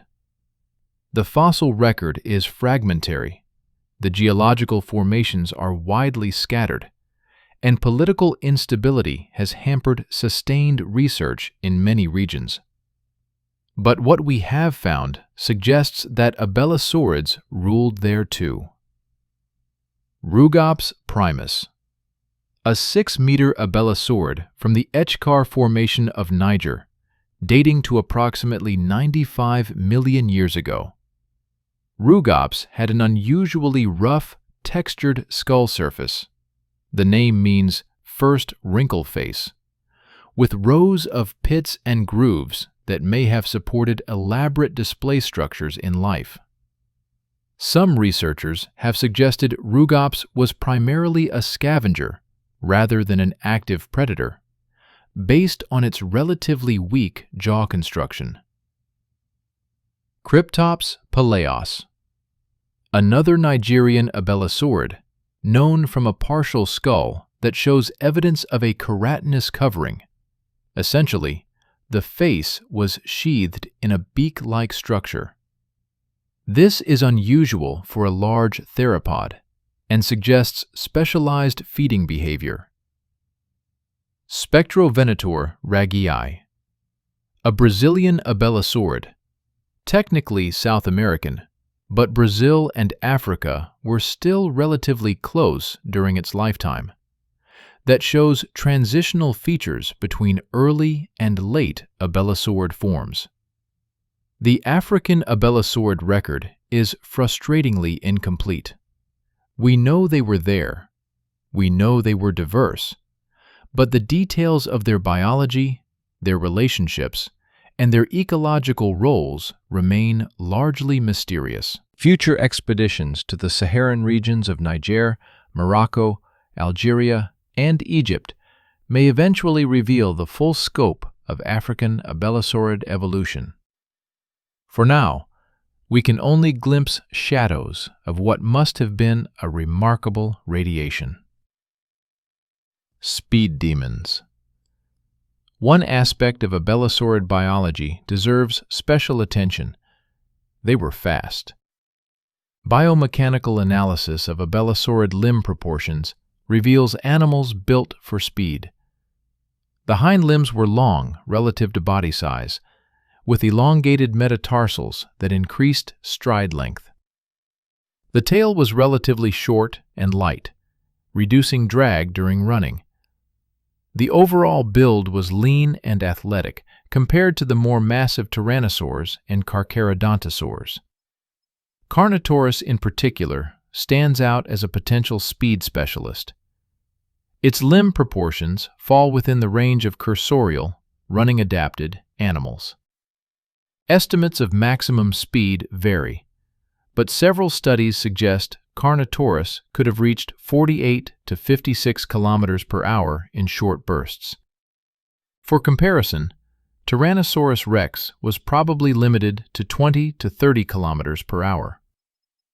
Giganotosaurus was likely similar. Neither of these animals was built for sustained, high-speed pursuit. This speed advantage would have given abelisaurids a significant edge in certain hunting scenarios. They could run down prey that would have escaped slower predators. They could close distance quickly, delivering their devastating head-first attacks before prey could react. But speed comes with trade-offs. Fast animals are typically more lightly built, with less capacity for sustained power output. Abelisaurids couldn't deliver the crushing bite of a tyrannosaur or the slashing wounds of a Carcharodontosaur. Their hunting strategy was hit and run. Rapid approach, devastating impact, quick kill. Different environments favored different strategies. In open terrain with fast-moving prey, abelisaurids excelled. In forested environments, where ambush was more effective than pursuit, tyrannosaurs had the advantage. In ecosystems dominated by giant sauropods that couldn't be run down at all, Carcharodontosaur pack hunting strategies made the most sense. The Mesozoic was not a world where one predator type dominated everywhere. It was a world of specialists, each lineage adapted to its particular circumstances. The bizarre outliers. Not all abelisaurids were large apex predators. The family produced some genuinely strange creatures that defy easy categorization. Noasaurus leali, a small, agile predator approximately 1.5 meters long, known from Argentina. Noasaurus had an enlarged, sickle-shaped claw on its foot, similar to the famous killing claw of dromaeosaurids like Velociraptor. This suggests convergent evolution, with distantly related lineages independently developing similar weapons for similar purposes. Masicasaurus knopfleri, a Madagascan abelisaurid approximately 2 meters long, with one of the strangest skulls in dinosaur history. The front teeth projected forward almost horizontally, creating a spiky, protruding dentition unlike anything else in the theropod fossil record. The species name honors musician Mark Knopfler. Apparently, the excavation team worked better when listening to Dire Straits. What was Messiacosaurus eating with that bizarre tooth arrangement? Current hypotheses suggest fish, small reptiles, or insects.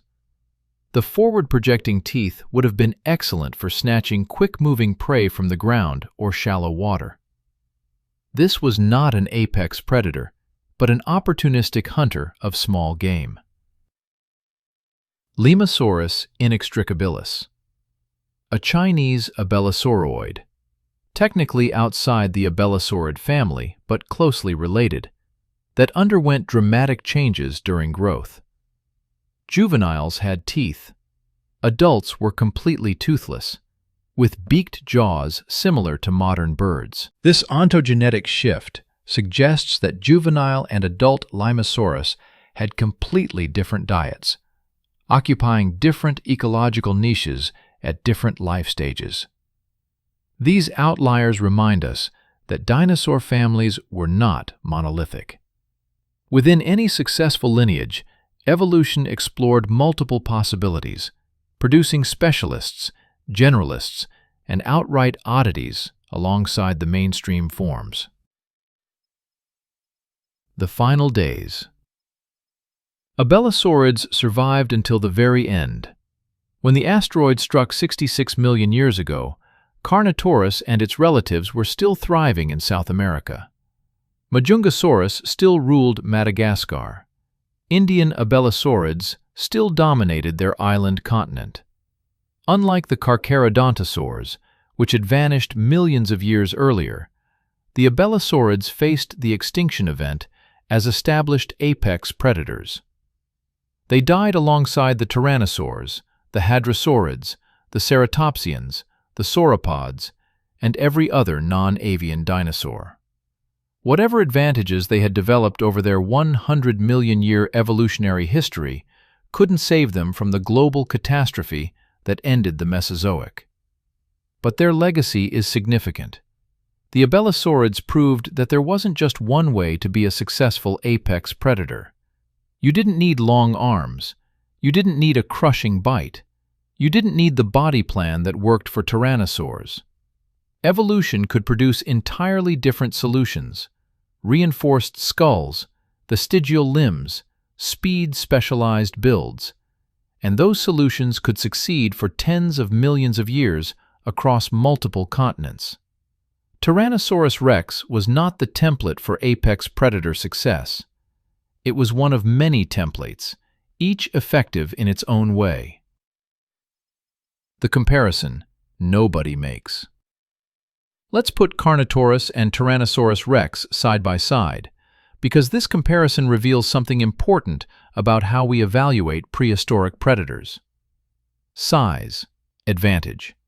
T-Rex, decisively. Carnotaurus reached approximately 8 to 9 meters in length, compared to 12 to 13 meters for T-Rex. In mass, the difference is even greater. Perhaps 2 tons for Carnotaurus versus 8 to 14 tons for T-Rex. This isn't a close competition. Bite force. Advantage T-Rex overwhelmingly. The reinforced Carnotaurus skull was built for impact, not for sustained bite pressure. T-Rex's crushing jaws were in a completely different category. Speed. Advantage Carnotaurus. If the biomechanical estimates are correct, Carnotaurus could have outrun T-Rex significantly. In a foot race, the smaller predator wins. Arms. Both lose, but Carnotaurus loses harder. T-Rex's tiny arms were functional. Carnotaurus's arms were essentially decorative. Hunting strategy. Completely different. T-Rex ambushed and crushed. Carnotaurus chased and rammed. Neither strategy was objectively better. They were adaptations to different prey and different environments. Who wins in a fight? This is the wrong question, and asking it reveals our bias. Carnotaurus never encountered Tyrannosaurus Rex. They lived on different continents, separated by thousands of kilometers of ocean. They evolved for different ecosystems, different prey, different challenges. Comparing them is like comparing a cheetah to a polar bear. Both are apex predators. Both are superbly adapted to their environments. And a fight between them would be meaningless because they would never naturally meet. But if we must answer, T-Rex wins. The size difference is simply too great. A 12-ton animal with a crushing bite will defeat a 2-ton animal with a ramming attack, all else being equal. The point, though, is that winning fights against other predators is not the measure of evolutionary success.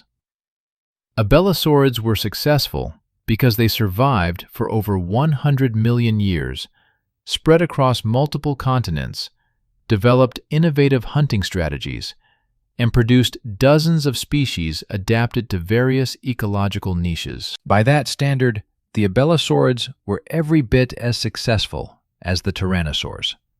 They just did it differently. The demon faces fade. The badlands of Patagonia still yield abelisaurid bones. New species are described regularly as excavation continues in formations that have barely been explored. The Museo Argentino de Ciencias Naturales expands its collections. International teams collaborate to understand these strange predators. And with each new discovery, the Tyrannosaurus-centric narrative weakens a little more. The age of dinosaurs was not a monarchy with T-Rex as king. It was an ecosystem of competing dynasties, each ruling their own territories, each developing their own solutions to the challenges of apex predation. Tyrannosaurs in the north, Carcharodontosaurs spreading across the world, abelisaurids dominating the south, and for most of the Mesozoic, Spinosaurids haunting the waterways. The demon-faced killers of Gondwana deserved their place in this history. They are finally receiving it. The mountains that walked, when giants ruled without challenge. Imagine standing in a forest of ancient conifers, the air thick with humidity, the ground soft beneath your feet. The late Cretaceous sun filters through the canopy, casting dappled shadows across the undergrowth. Then the ground begins to shake. Not an earthquake, something rhythmic, something approaching. The tremors grow stronger.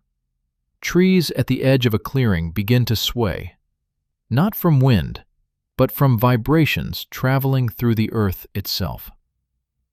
Birds, primitive toothed creatures that are not quite what we would recognize, take flight in panicked clouds. And then you see it.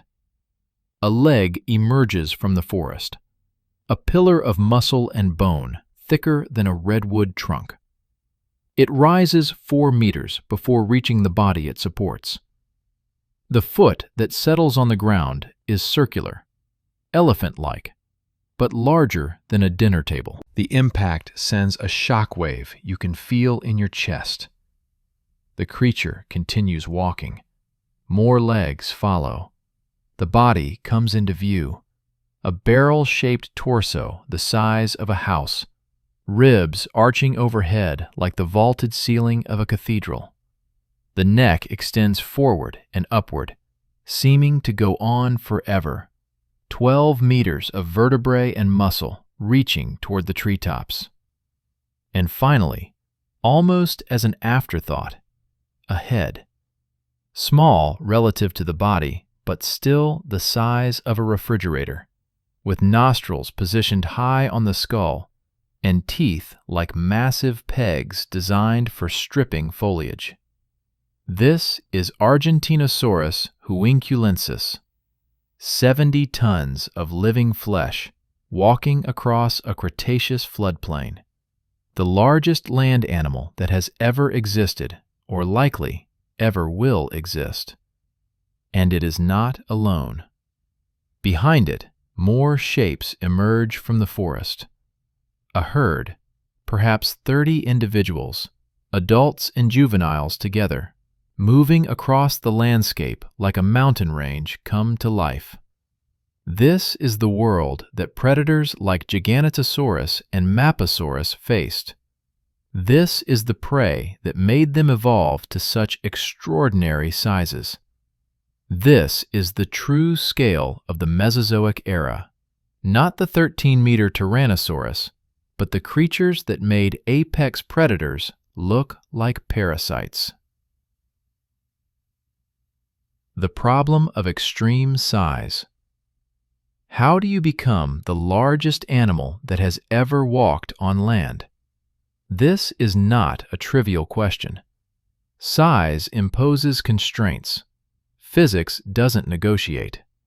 Every animal that grows larger must solve a cascading series of engineering problems that become exponentially more difficult with each additional ton of body mass.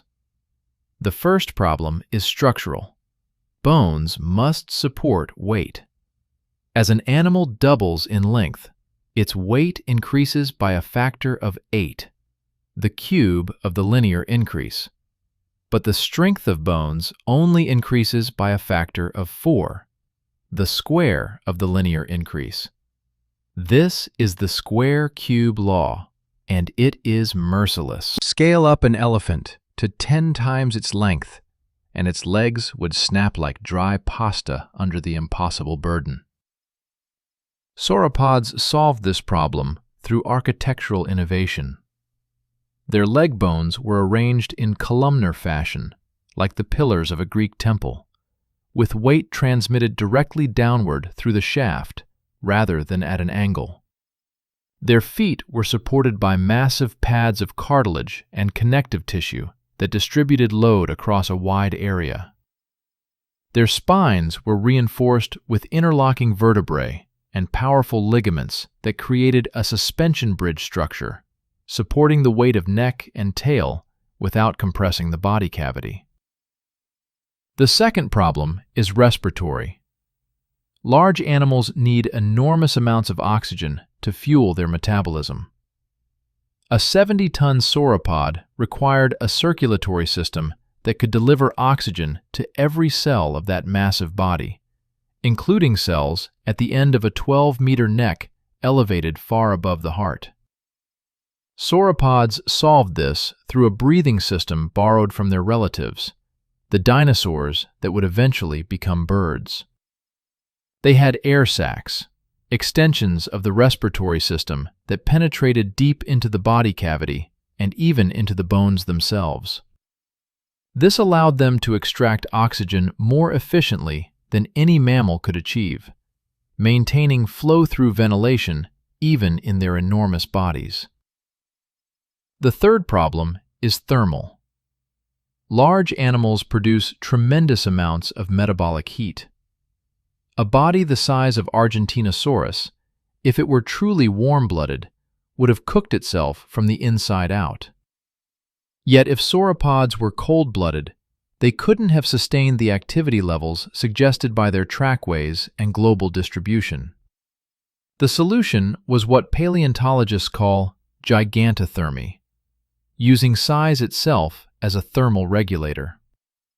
A 70-ton animal has so much mass that its body temperature remains stable regardless of external conditions. Heat generated by metabolism dissipates slowly through the enormous bulk, maintaining steady internal conditions. Sauropods didn't need to be fully warm-blooded or fully cold-blooded. They were something in between. Thermal inertia incarnate. The fourth problem is feeding. A 70-ton herbivore needs to consume vast quantities of plant material every single day. Estimates suggest that large sauropods may have required over a ton of vegetation daily to maintain their body mass. Finding, processing, and digesting that much food is a logistical challenge that would defeat most body plans. Sauropods solved this through a combination of adaptations. Their long necks allowed them to access food sources unavailable to other herbivores: treetops, distant patches of vegetation, areas too far from their bodies for shorter-necked competitors to reach. Their peg-like teeth were designed for stripping leaves rather than chewing, allowing them to process food quickly and move on. Their digestive systems were enormous fermentation chambers, breaking down tough plant material through bacterial action over extended periods. And the fifth problem is reproduction. How does a 70-ton animal produce offspring that can survive in a world filled with predators? You can't lay a 70-ton egg. You can't gestate a 70-ton fetus. Sauropods solved this through an extreme growth strategy. Their eggs were small, about the size of a cantaloupe, surprisingly modest for such enormous parents. The hatchlings that emerged were tiny by adult standards, perhaps weighing only a few kilograms, but they grew fast. Bone histology studies suggest that young sauropods added hundreds of kilograms per year, reaching reproductive maturity in perhaps 2 decades and continuing to grow throughout their lives. This growth strategy had profound implications. It meant that juvenile sauropods occupied completely different ecological niches than adults. A 10-kilogram hatchling was vulnerable to predators that a 70-ton adult would barely notice. A 1-ton juvenile was prey for medium-sized theropods that couldn't touch the adults. Only upon reaching truly massive sizes did sauropods become essentially invulnerable. The sauropod life cycle was a gauntlet. Most individuals died young, but those that survived became living mountains that nothing could threaten. The Titanosaur dynasty. Sauropods first appeared in the late Triassic, over 200 million years ago. They diversified through the Jurassic, producing the famous Diplodocus, Brachiosaurus, and Apatosaurus that dominate museum halls worldwide. But by the Cretaceous, most of these lineages had gone extinct. Only one sauropod family survived and thrived in the Cretaceous, the Titanosauria. The titanosaurs were the last great dynasty of giant herbivores. They arose in the early Cretaceous and spread across every continent, including Antarctica, which was warmer and forested during this period. They evolved into dozens of species, from relatively modest animals the size of elephants to the most massive terrestrial creatures ever known. What made titanosaurs special? Several innovations contributed to their success. Their vertebrae were unique, with complex internal structures that reduced weight while maintaining strength. Essentially, they invented biological I-beams millions of years before human engineers discovered the same principle. Their skin was often armored with bony osteoderms, providing some protection against predators. Their tails were flexible whips that could have delivered punishing blows to anything foolish enough to attack from behind. But their most important adaptation was simply their willingness to grow without limit. Evolution typically imposes size constraints on lineages. Predators can only get so big before they run out of suitable prey, and prey can only get so big before they become too cumbersome to reproduce effectively. Titanosaurs pushed through these constraints with what appears to be evolutionary recklessness. The result was a radiation of giants that dominated Cretaceous ecosystems worldwide. Argentinosaurus, the heavyweight champion. We must begin with the largest. Argentinosaurus huinculensis was discovered in 1987 by a rancher named Guillermo Heredia on his property near Plaza Huincul in Neuquén Province, Argentina. The fossil that caught his attention was so large that he initially believed it to be a piece of petrified wood. Only when paleontologists from the local museum examined the specimen did its true nature become clear. This was a vertebra, a single bone from the spine of an animal larger than anything previously known. Subsequent excavation recovered additional vertebrae, a partial sacrum, portions of the ribs, and fragments of the hind limbs. The skeleton was far from complete. Titanosaurs rarely preserve completely due to their size and the scavenging that typically follows their deaths. But there was enough material to make estimates. Those estimates were staggering. Based on comparisons with more complete titanosaur skeletons, paleontologists calculated that Argentinosaurus reached lengths of 30 to 40 meters. The body mass estimates ranged from 65 to 80 metric tons, with some researchers suggesting figures as high as 100 tons. Even at the conservative end of these estimates, Argentinosaurus was significantly larger than any other known land animal. To put this in perspective, an African elephant weighs approximately 6 tons. The largest known Tyrannosaurus Rex weighed perhaps 14 tons. Argentinosaurus weighed as much as 12 elephants or 6 Tyrannosaurus Rex specimens combined. A single vertebra from this animal is taller than an adult human. The femur, the thigh bone, is over 2.5 meters long. Standing next to a mounted Argentinosaurus skeleton is a humbling experience.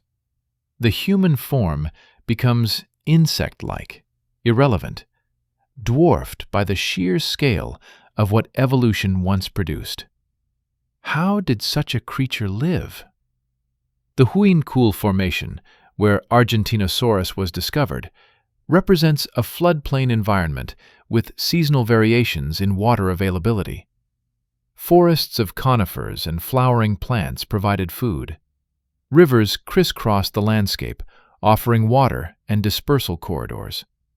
The climate was warm, subtropical, ideal for cold-blooded or gigantothermic metabolisms.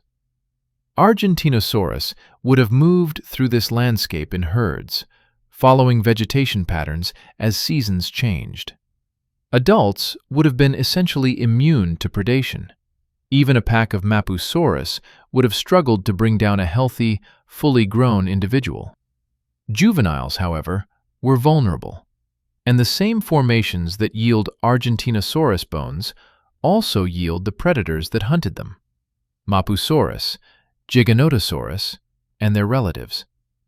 The relationship between predator and prey was arms race evolution in its purest form. Sauropods grew larger to escape predation. Predators grew larger to hunt the growing sauropods. Both lineages pushed toward size extremes that seem almost absurd by modern standards. Patagotitan, the new champion?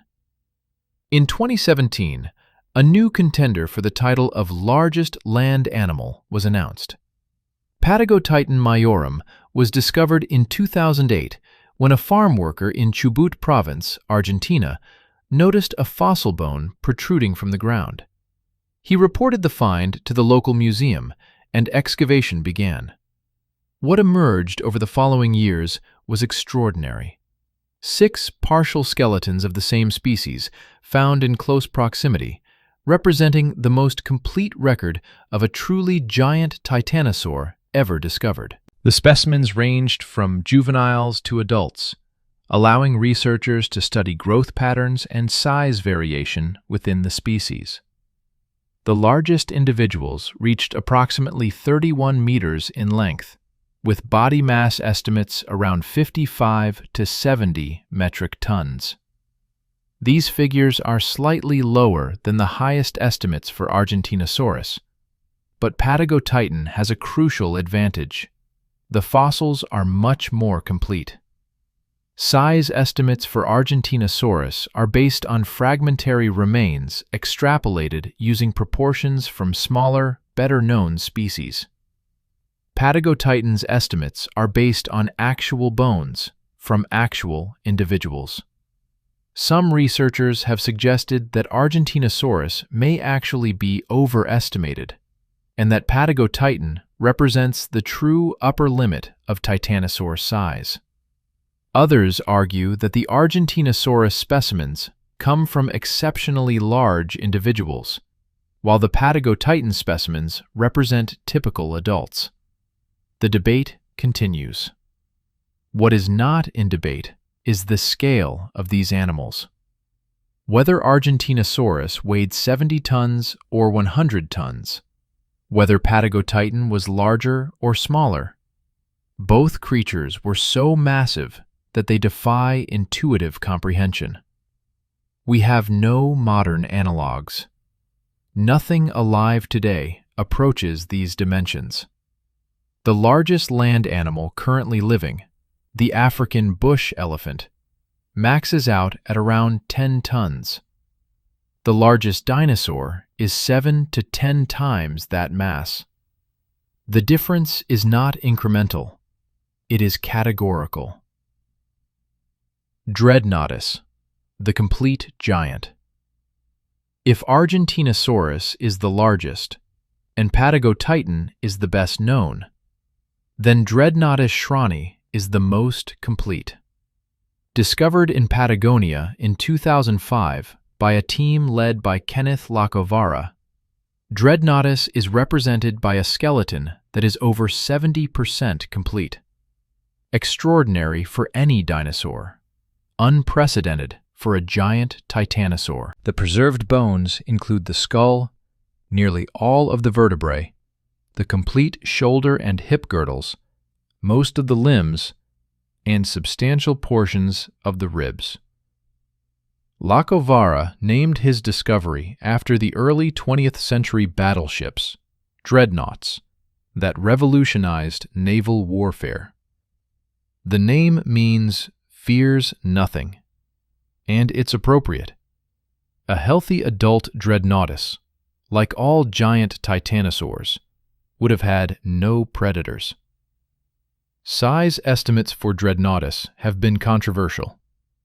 Initial calculations suggested a body mass of approximately 65 tons, which would place it among the largest known dinosaurs. Subsequent analyses using different methodologies produced lower estimates, around 30 to 40 tons. The discrepancy reflects the difficulty of estimating mass for animals with no living analogs. What makes Dreadnoughtus scientifically valuable isn't necessarily its size, it's the completeness of the skeleton. With most of the bones preserved, researchers can study anatomy in detail rather than guessing from fragments. The shoulder girdle shows how the forelimbs attached and moved. The vertebrae reveal the structure of the neck and tail. The limb bones show the proportions and posture of the living animal. Perhaps most remarkably, bone histology analysis revealed that the Dreadnoughtus holotype was not fully grown when it died. The individual represented by the skeleton was still adding mass, still growing, still on its way to an even larger adult size. If a 40-ton specimen was still growing, how large did adult Dreadnoughtus become? We don't know. We may never know unless larger specimens are discovered. The global giants. South America produced the most extreme titanosaurs, but the family achieved global distribution.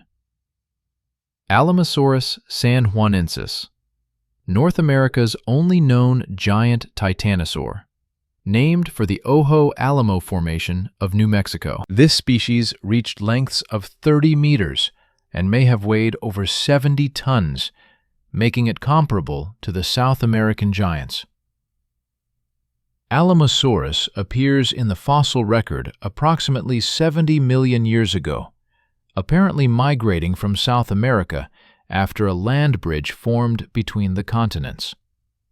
For the final few million years of the Cretaceous, Alamosaurus was the largest herbivore in North America.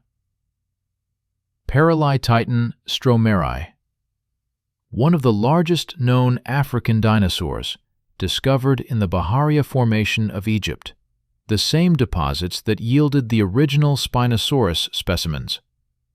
Paralititan reached lengths of approximately 25 to 30 meters, with estimated masses of 50 to 60 tons.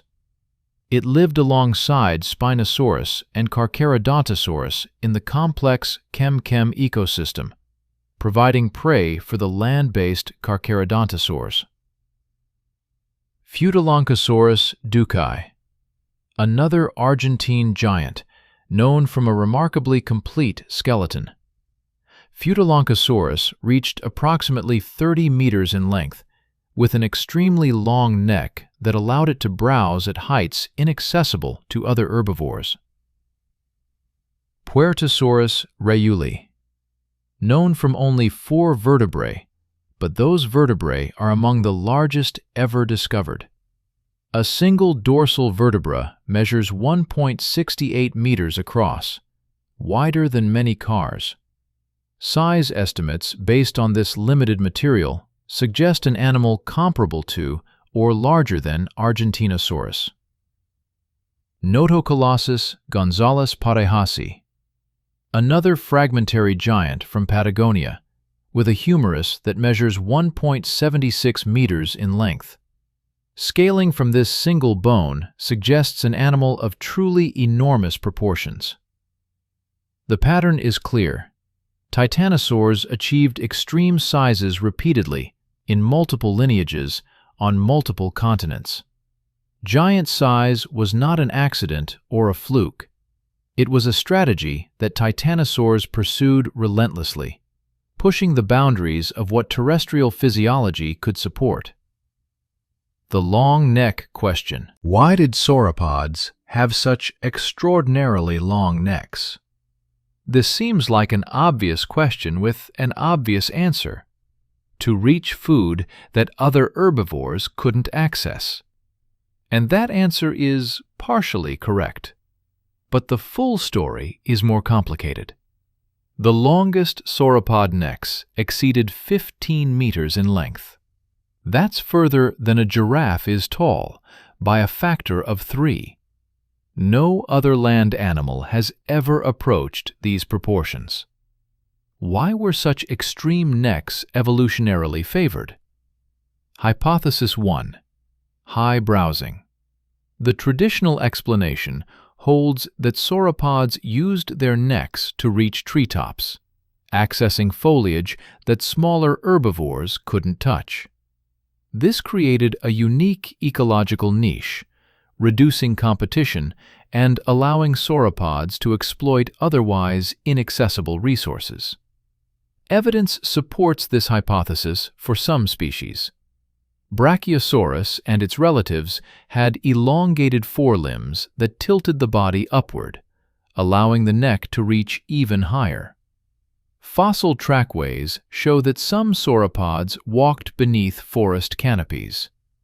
Tooth wear patterns indicate consumption of leaves from tall trees. Hypothesis 2. Low and wide browsing. Other researchers suggest that many sauropods held their necks horizontally rather than vertically, using their length to sweep across wide areas of low vegetation without moving their massive bodies. This would have been energy efficient. Rather than walking to food, the sauropod could simply pivot its neck and access a wide radius of resources.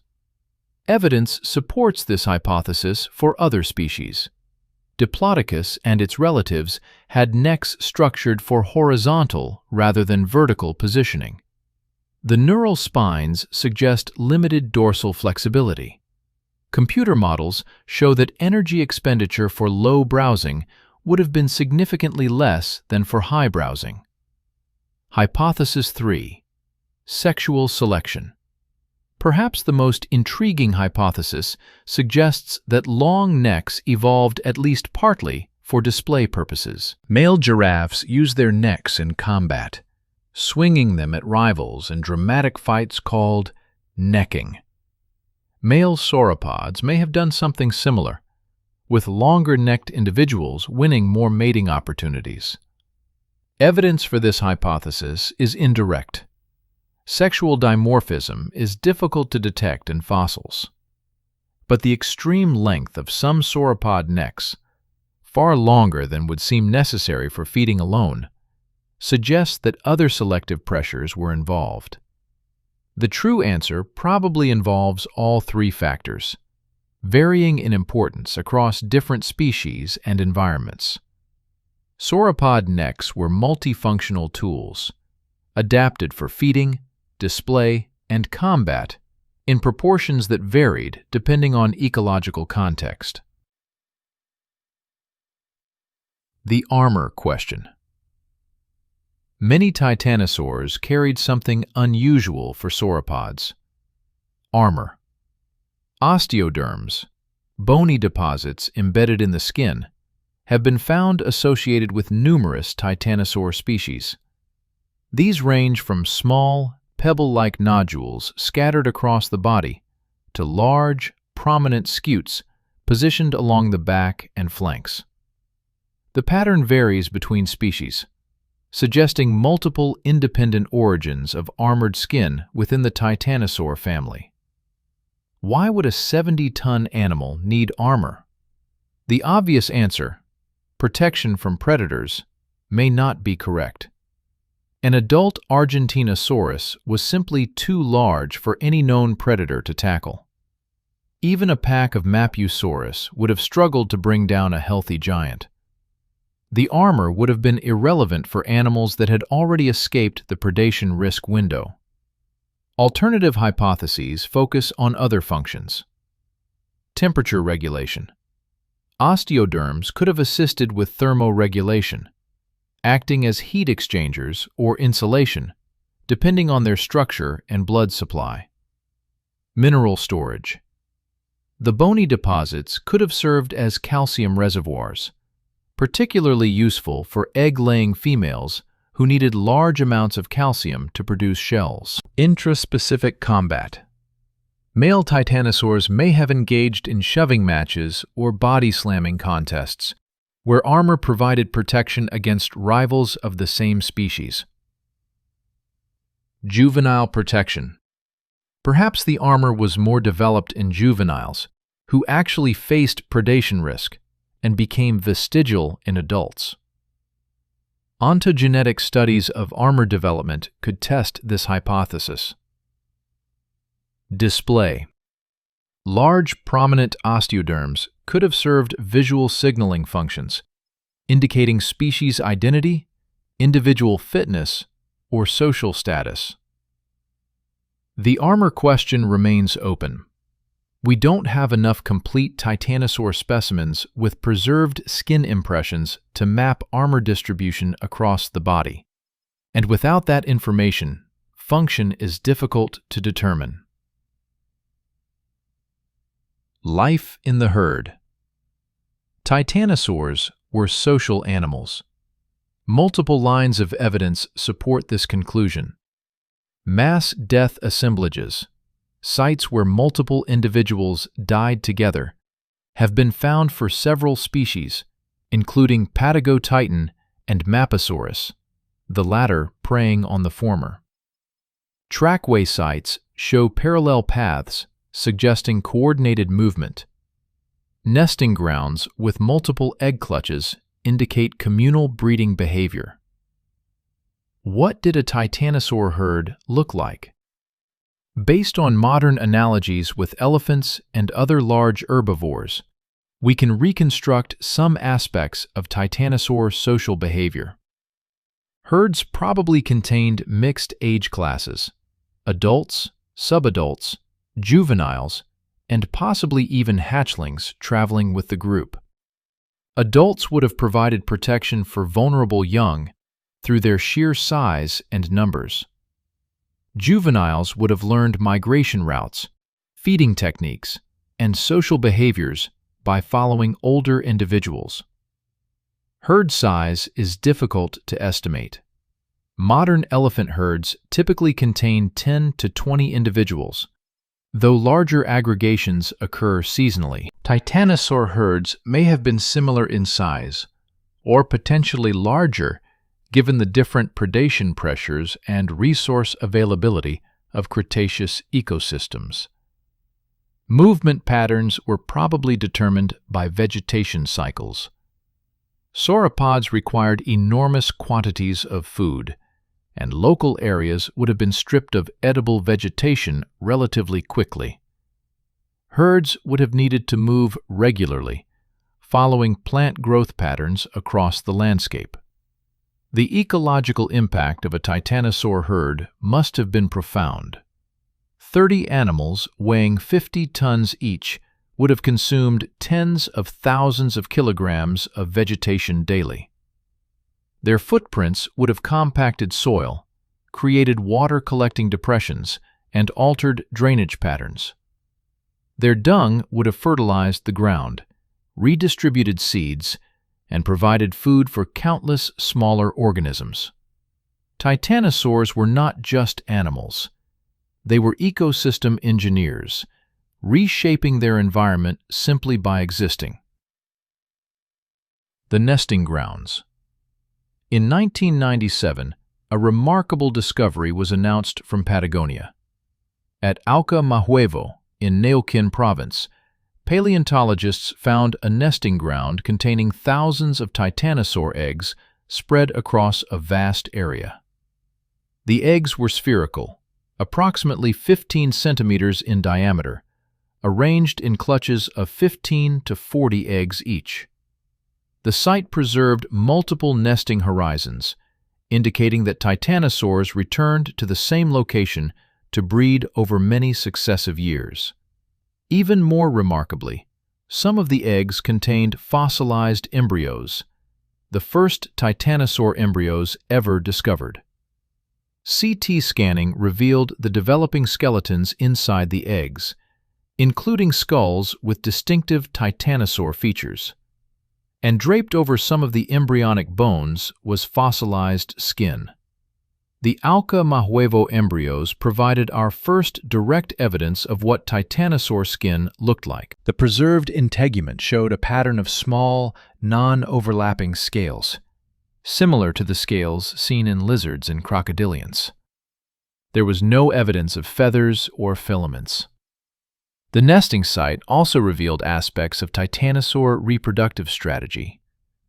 The sheer density of eggs suggests that titanosaurs practiced minimal parental care. Like modern sea turtles, they apparently laid their eggs and left, allowing the young to hatch and survive on their own. This strategy makes sense for animals that grew so large. A tiny hatchling couldn't possibly keep up with adults, and adults couldn't provide the kind of protection that smaller, faster parents might offer. The result was a brutal natural selection during the earliest life stages. Hatchlings faced predation from small theropods, crocodilians, mammals, and possibly even other titanosaurs. Only a tiny percentage of eggs would have produced adults. But those adults, once they reached truly giant sizes, would have been essentially invulnerable. Quantity over quality. Mass production of offspring to ensure that some survive. It's a common strategy among animals that face high juvenile mortality, and titanosaurs took it to extremes. The limits of size. Argentinosaurus and its relatives pushed terrestrial animal size to its apparent limits. But why couldn't they grow even larger? The constraints are physical. Leg strength. At some point, legs simply cannot be made strong enough to support additional weight without becoming so thick that movement becomes impossible. Titanosaurs approached this limit with their columnar limbs, but there was room for further optimization. Heart capacity. The cardiovascular system must pump blood throughout the body, including to the head at the end of a 12-meter neck elevated far above the heart.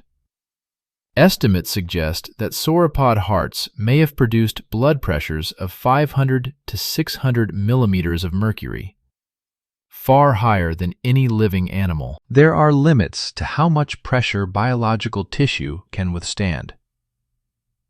Cooling. Gigantothermy works because large bodies lose heat slowly. But at extreme sizes, the problem becomes heat dissipation rather than heat retention. A 100-ton animal might have cooked itself, unable to shed metabolic heat fast enough. Feeding efficiency. Longer necks require more muscles, more blood supply, more energy expenditure. At some point, the costs of maintaining an extremely long neck would exceed the feeding benefits it provides. Reproductive logistics. Eggs can only be so large before the shell becomes too thick for the embryo to break through, or too thin to maintain structural integrity. The cantaloupe-sized eggs of titanosaurs may have been near the optimal size, constraining how small hatchlings could be and how much growth was required to reach adult size.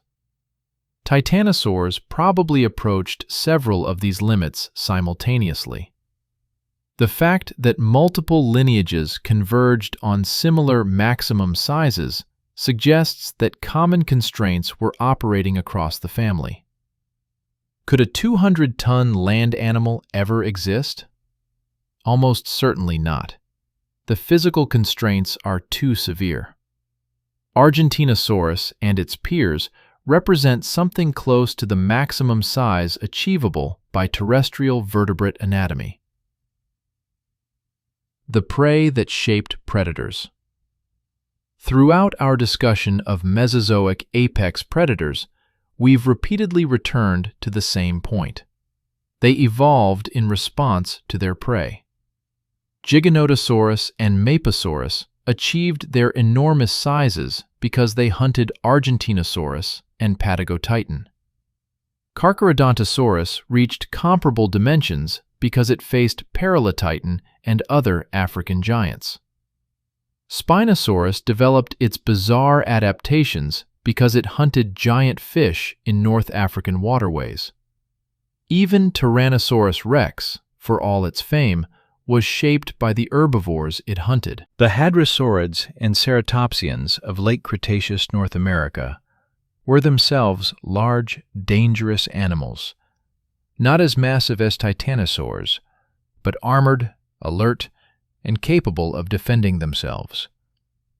T-Rex's crushing bite evolved specifically to deal with these challenging prey species. This is the arms race that defines predator-prey evolution. Prey get larger, faster, or better defended. Predators respond with larger bodies, more powerful weapons, or more sophisticated hunting strategies.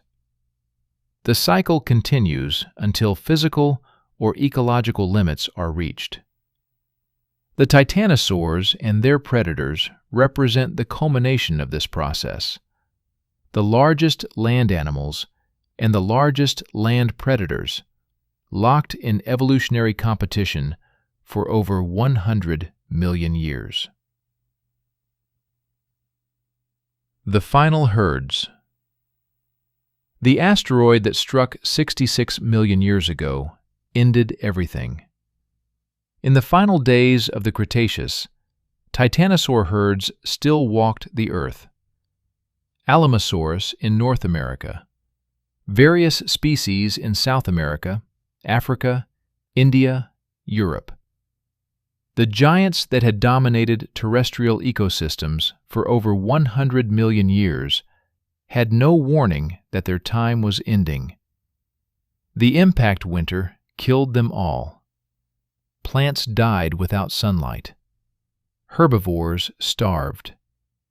Predators followed.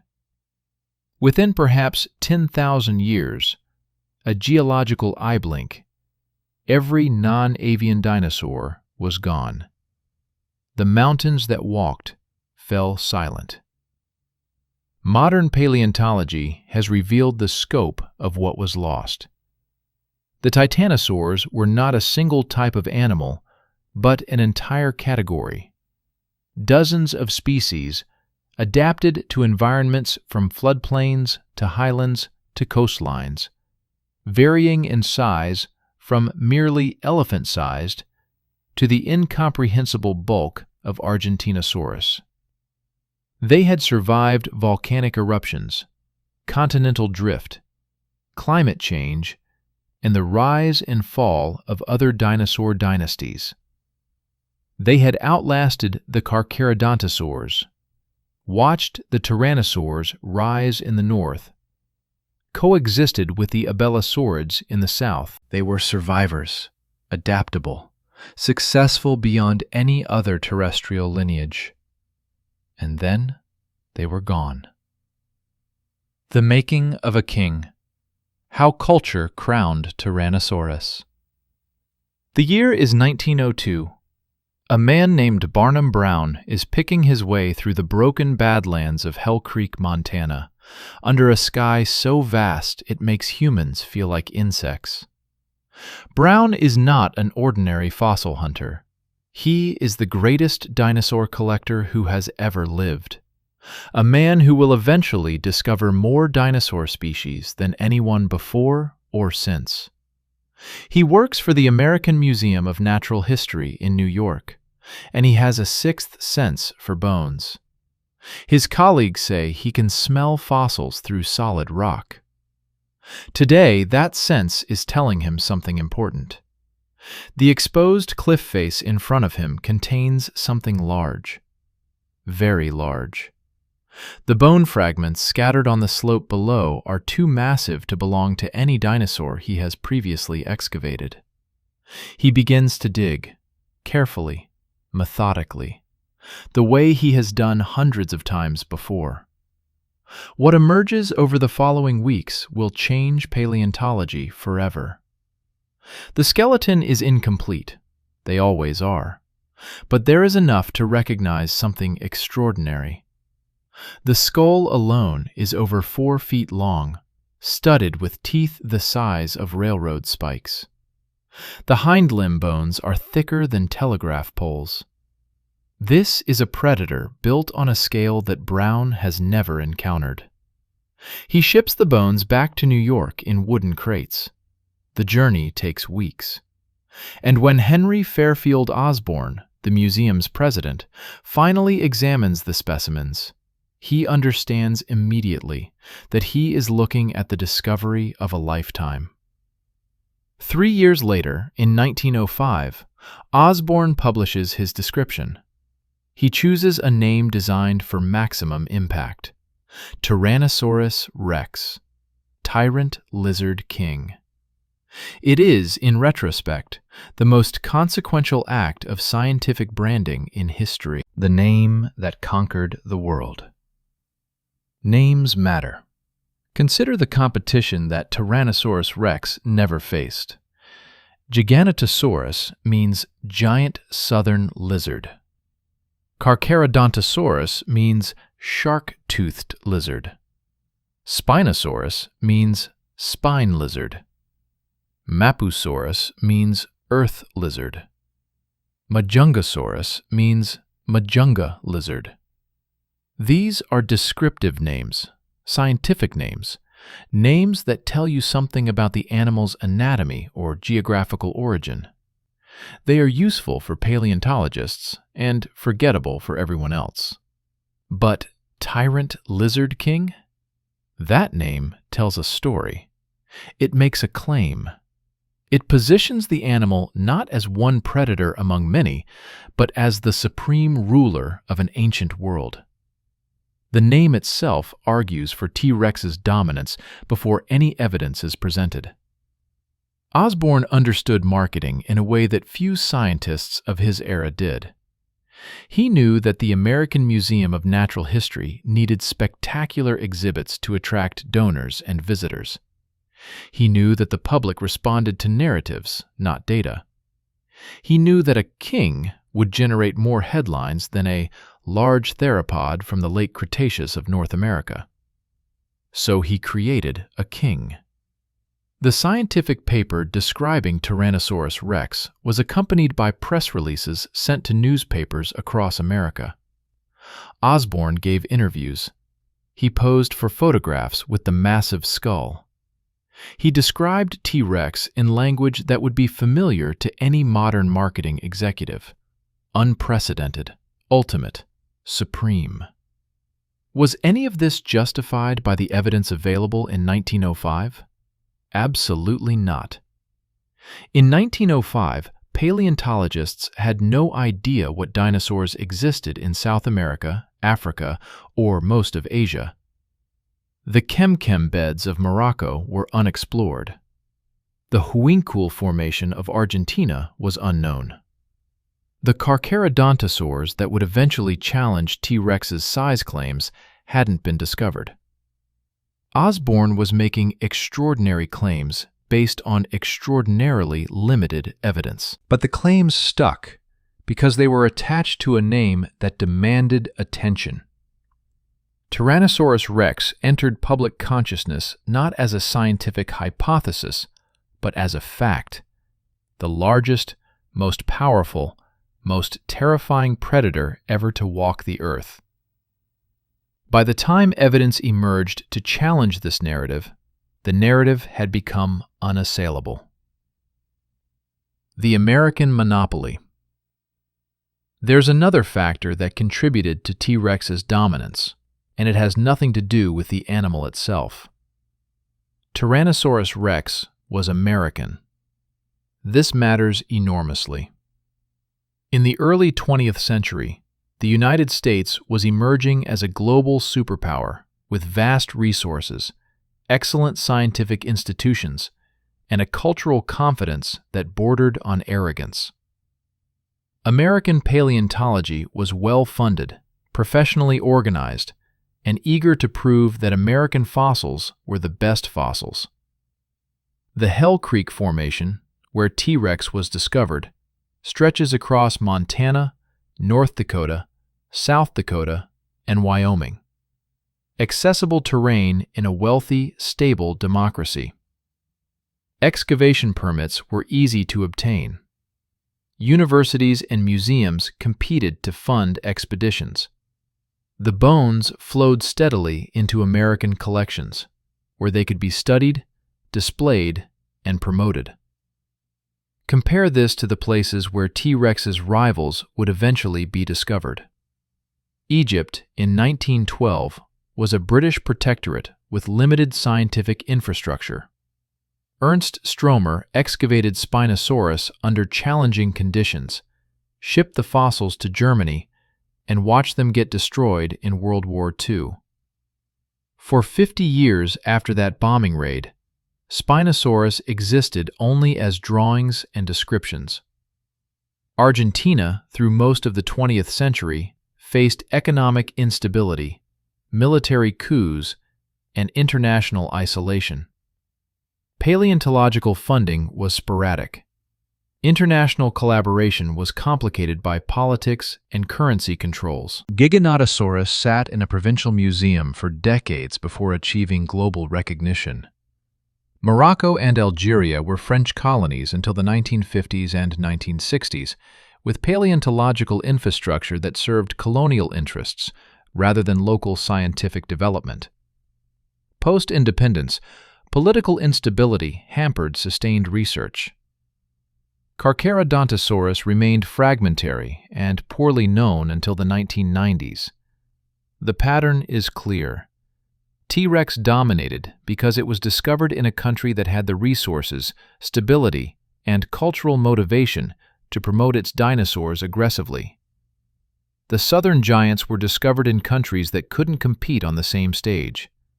This isn't a conspiracy theory. It's simply how cultural influence works. American museums had money. American media had global reach. American scientists published in journals that everyone read. When Americans declared that T-Rex was the king, the world accepted that declaration because the world was already conditioned to accept American cultural authority. The Hollywood Amplifier. If Osborne created the king, Hollywood built the kingdom.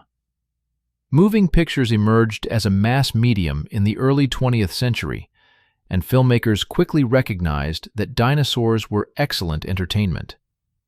Audiences had never seen anything like them. Giant monsters from a world beyond memory, brought to life through the magic of cinema. The 1925 film The Lost World featured the first cinematic dinosaurs, animated through stop-motion techniques that were revolutionary for their era. The film included an Allosaurus as its primary predator, but audiences didn't distinguish between different theropod species. What mattered was the spectacle: giant reptiles battling on screen. Then came King Kong. The 1933 masterpiece changed everything. The film's most memorable sequence pits Kong, an enormous ape from a mysterious island, against a Tyrannosaurus Rex in a battle that would influence every dinosaur depiction for the next 60 years. The T-Rex in King Kong is relentless, terrifying, the ultimate prehistoric threat. Kong defeats it, establishing the ape's credentials as a worthy monster. But the real winner is T-Rex itself, now cemented in public consciousness as the definitive dinosaur. Why did the filmmakers choose T-Rex? Because by 1933, T-Rex was already famous. Osborne's marketing had worked. The American Museum of Natural History had mounted spectacular displays. Newspaper articles had spread the legend. When Hollywood needed a dinosaur, there was only one real choice. And Hollywood's choice reinforced the original marketing. More people saw King Kong than read scientific papers. The film told them that T-Rex was the king, and they believed it. The cycle continued through the 20th century. Every major dinosaur film featured T-Rex prominently. The Valley of Gwangi in 1969, The Land That Time Forgot in 1975, countless B-movies and television specials. The king appeared everywhere, reinforcing his status with each appearance. Then came Jurassic Park. The Spielberg Coronation. Steven Spielberg's 1993 blockbuster didn't just feature Tyrannosaurus Rex. It worshipped the creature with a devotion that bordered on religious. Consider the film's structure. The T-Rex doesn't appear until well past the halfway point. The first half builds anticipation. We see fences. We hear about containment protocols. We learn that something dangerous is waiting behind those electric barriers. When the power fails and the T-Rex finally escapes, the sequence is constructed as a revelation, a manifestation of something primal and terrifying. The rippling water in the cup, the thudding footsteps growing louder, the goat disappearing from its tether, the fence wires snapping, and finally, the appearance of the animal itself, roaring into the rain, asserting its dominance over everything, the vehicles, the humans, the screen itself. This is not just filmmaking. This is myth-making. Spielberg made specific choices about how to present T-Rex. The animal is never shown in full daylight for extended periods. It appears in rain, in darkness, in fog, always partially obscured, always mysterious. The lighting emphasizes its massive head and terrible jaws, while hiding details that might make it seem ordinary. The sound design gives it a roar created from multiple animal vocalizations, including elephant trumpeting and tiger growls, producing something that sounds simultaneously real and otherworldly. The film's climax is explicitly constructed as T-Rex's coronation moment. When the velociraptors corner the human protagonists in the visitor center, all seems lost. Then, the T-Rex appears, emerging from nowhere, impossibly silent for a 13-ton animal, and attacks the raptors. The banner reading, "When Dinosaurs Ruled the Earth," falls dramatically as T-Rex roars in triumph. The message couldn't be clearer. T-Rex is the rightful king, defending its territory against pretenders. The audience is meant to cheer for the animal that spent the entire film trying to eat the protagonists. Jurassic Park earned over $1 billion worldwide. It spawned multiple sequels. It created entire generations whose understanding of dinosaurs was shaped primarily by what they saw in that film. And what they saw was T-Rex as unquestioned ruler. The merchandise machine. Cultural dominance creates economic incentives, and economic incentives reinforce cultural dominance. By the mid-1990s, Tyrannosaurus Rex was not just a dinosaur, it was a brand. And that brand was worth hundreds of millions of dollars annually. T-Rex toys filled shelves in every toy store. T-Rex appeared on children's clothing, lunchboxes, backpacks, breakfast cereals. Museums sold T-Rex replicas, T-Rex books, T-Rex everything. The American Museum of Natural History's gift shop devoted more space to T-Rex merchandise than to all other dinosaur species combined. This created a feedback loop that proved almost impossible to break. Toy companies invested in T-Rex because T-Rex was famous. Their investment made T-Rex more famous. When deciding which dinosaurs to feature in new products, the economic calculation was simple. T-Rex sold. Other species were risks. Museums faced similar incentives. A new T-Rex exhibit would attract visitors and donations. A Giganotosaurus exhibit? Most potential visitors had never heard of it. Why invest in promoting an unknown species when the known species guaranteed returns? Media properties followed the same logic. Documentary producers knew that T-Rex in the title would attract viewers. Spinosaurus would not. When the BBC produced Walking with Dinosaurs in 1999, a landmark documentary series that could have showcased the diversity of prehistoric life, they prominently featured T-Rex in marketing materials, even though the animal appeared in only one episode. The economic machinery of modern capitalism had become invested in T-Rex's kingship. Challenging that kingship meant challenging profit margins. And profit margins don't yield easily to scientific evidence. The scientific feedback loop. Even science itself wasn't immune to T-Rex bias. Research funding follows public interest. A paleontologist proposing to study Tyrannosaurus Rex is more likely to receive grants than one proposing to study Scorpiovenator. T-Rex papers get cited more often. T-Rex researchers get invited to more conferences. T-Rex specimens attract more attention from journal editors. The result is a massive asymmetry in our knowledge base. We know more about Tyrannosaurus Rex than about almost any other dinosaur. We have studied its growth rates, its bite force, its running speed, its brain structure, its metabolism, its disease pathologies, its population dynamics. We have analyzed T-Rex bones down to the cellular level. We have identified individual specimens by their unique pathologies and created life histories for animals dead for 68 million years. This research is valuable. T-Rex is genuinely a fascinating animal that deserves scientific attention. The problem isn't that we study T-Rex too much. It's that the attention given to T-Rex crowds out attention to other species. How many papers have been published on Tyrannosaurus Rex? Thousands. How many on Giganotosaurus? Perhaps a few dozen. How many on Mapusaurus? Fewer still. The scientific literature reflects and reinforces the cultural hierarchy. When a paleontologist discovers a new large theropod, what happens?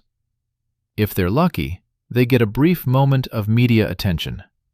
New dinosaur rivals T-Rex in size. The coverage inevitably frames the discovery in relation to T-Rex, using the king as a reference point. Then attention fades, and the new species returns to obscurity, while T-Rex remains perpetually in the spotlight. The comparison framework itself demonstrates T-Rex bias. We don't ask whether Giganotosaurus was impressive. We ask whether it was as impressive as T-Rex. We don't evaluate Spinosaurus on its own terms. We evaluate whether it could beat T-Rex in a fight. The king remains the standard against which all others are measured. The childhood imprint. There's a psychological dimension to T-Rex dominance that we haven't yet addressed. Childhood imprinting. Most people develop their understanding of dinosaurs as children. They read picture books, watch cartoons, play with toys, visit museums on school trips. By age 8 or 9, their mental model of what dinosaurs were is largely fixed. Later information may add details, but the basic framework rarely changes. And what did children of the 20th and 21st centuries learn about dinosaurs? They learned that T-Rex was the king. They learned it from books that featured T-Rex on the cover. They learned it from toys that were always T-Rex. They learned it from museum exhibits where T-Rex held the prime position. They learned it from films where T-Rex was the star. By the time these children grew into adults capable of evaluating evidence critically, the lesson had already been internalized. T-Rex was the greatest dinosaur not because they had considered the alternatives, but because they had never been seriously exposed to alternatives. This is how cultural narratives perpetuate themselves, not through conspiracy, but through repetition, not through active suppression of alternatives, but through passive neglect. Each generation teaches the next what it was taught, and the framework becomes invisible precisely because it is so pervasive. Ask a random adult to name the largest predatory dinosaur ever. They will say T-Rex. Ask them why they believe this.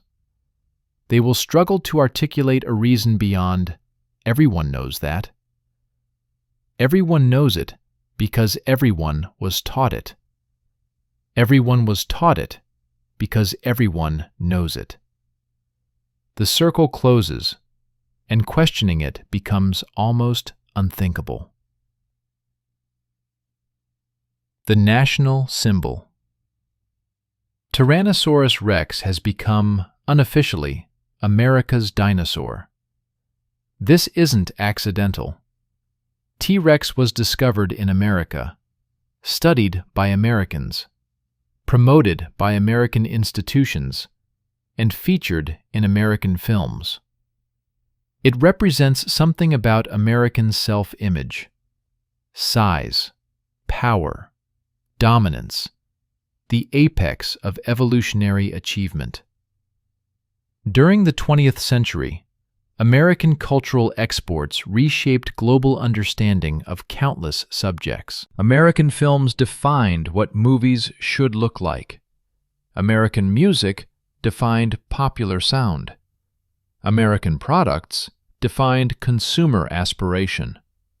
And American dinosaurs defined what prehistoric life looked like. When children in Japan, Brazil, Germany, or Nigeria learn about dinosaurs, they learn about American dinosaurs, specifically the dinosaurs that American institutions chose to promote.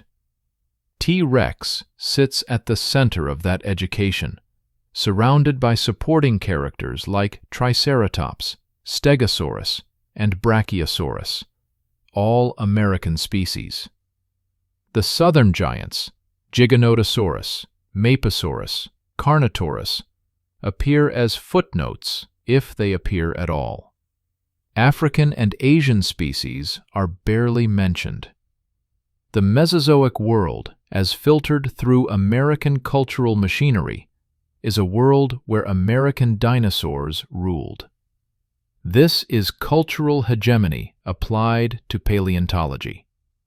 It's not necessarily intentional, and the individuals involved aren't villains, but the cumulative effect is a massive distortion of prehistoric life, where one continent's fauna is treated as representative of a global phenomenon spanning 165 million years. The challengers that failed. Over the decades, various species have been promoted as potential challengers to T-Rex's throne. None have succeeded. Spinosaurus received a major publicity boost in Jurassic Park 3, where it was depicted killing a T-Rex in direct combat. The scene was controversial. Fans complained that it disrespected the franchise's original star, and the scientific community noted that the film's Spinosaurus was anatomically outdated almost before it was released. More importantly, the film itself was a disappointment, earning far less than its predecessors, and failing to generate the cultural momentum that could have established Spinosaurus as a comparable icon. Giganotosaurus has never appeared in a major Hollywood film. Its discovery in 1993 coincided with Jurassic Park's release, but the timing was unfortunate. The film was already completed, and subsequent sequels had no narrative reason to introduce a new giant predator. Without Hollywood exposure, Giganotosaurus remained unknown to general audiences. Carcharodontosaurus suffered from fragmentary fossils and geographical obscurity. North Africa was not a source of major paleontological news during the 20th century. The species never achieved public recognition. The titanosaurs faced a different problem. They were herbivores. Cultural narratives favor predators. Documentary producers know that audiences respond to killing and eating, not to peaceful browsing. Argentinosaurus may have been 3 times larger than T-Rex, but it was gentle, and gentleness doesn't sell. Each potential challenger was defeated not by evidence, but by circumstances. The cultural machinery that elevated T-Rex proved equally effective at marginalizing alternatives. The truth beneath the crown. Let's be clear about what the evidence actually shows. Tyrannosaurus Rex was a remarkable animal. It was beautifully adapted to its environment. It had the most powerful bite of any terrestrial animal ever measured. It was among the largest theropods known. It deserves scientific attention and public interest. But the claims made on its behalf, that it was the largest predator ever, the most powerful, the king of all dinosaurs, were never supported by evidence. They were marketing claims, cultural assertions, narrative conveniences. The largest predatory dinosaur was probably Spinosaurus, though the fragmentary fossil record makes definitive statements difficult. The most widespread predator lineage was the Carcharodontosaurs, who achieved global distribution that tyrannosaurs never matched. The longest surviving apex predator family might be the abelisaurids, who dominated southern continents for over 100 million years. T-Rex was the apex predator of one continent during the final 2.4 million years of the dinosaur era. That's a significant achievement. It's also a tiny fraction of the Mesozoic story. The narrative that placed T-Rex at the center of that story was constructed by humans for human purposes. It reflected the biases of its creators: American exceptionalism, Hollywood spectacle, economic incentives, childhood imprinting. It was never an objective assessment of prehistoric life, and it's time for a more accurate narrative to take its place. The new story. What would a balanced understanding of Mesozoic predators look like? It would acknowledge that different predator lineages dominated different times and places. Abelisaurids in the late Jurassic, Carnotaurus across the early and middle Cretaceous, abelisaurids in the southern continents, Spinosaurids in aquatic and semi-aquatic environments, Tyrannosaurs in late Cretaceous North America and Asia. It would recognize that size comparisons are misleading. Spinosaurus was longer but lighter built. Giganotosaurus had a larger skull but a weaker bite. Carnotaurus was faster but smaller. Each species was optimized for its particular ecological niche, and declaring one greater than another is as meaningless as declaring a cheetah greater than a polar bear. It would celebrate the diversity of solutions that evolution produced for the apex predator problem. Head-butting abelisaurids, pack-hunting Carcharodontosaurids, swimming Spinosaurids, bone-crushing Tyrannosaurs. Each approach worked in its context. None was objectively superior. It would place Tyrannosaurus Rex in its proper temporal context, an extremely successful species that appeared in the final 1.5% of the dinosaur era and was exterminated along with everything else when the asteroid struck.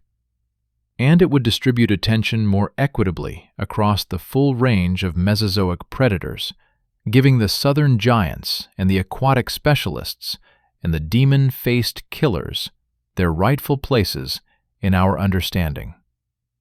This is what science demands. This is what intellectual honesty requires. This is the story that the evidence actually supports. The crown falls. The throne was built from accidents of discovery, geography, economics, and culture. The king who sits upon it was elevated not by evidence, but by narrative.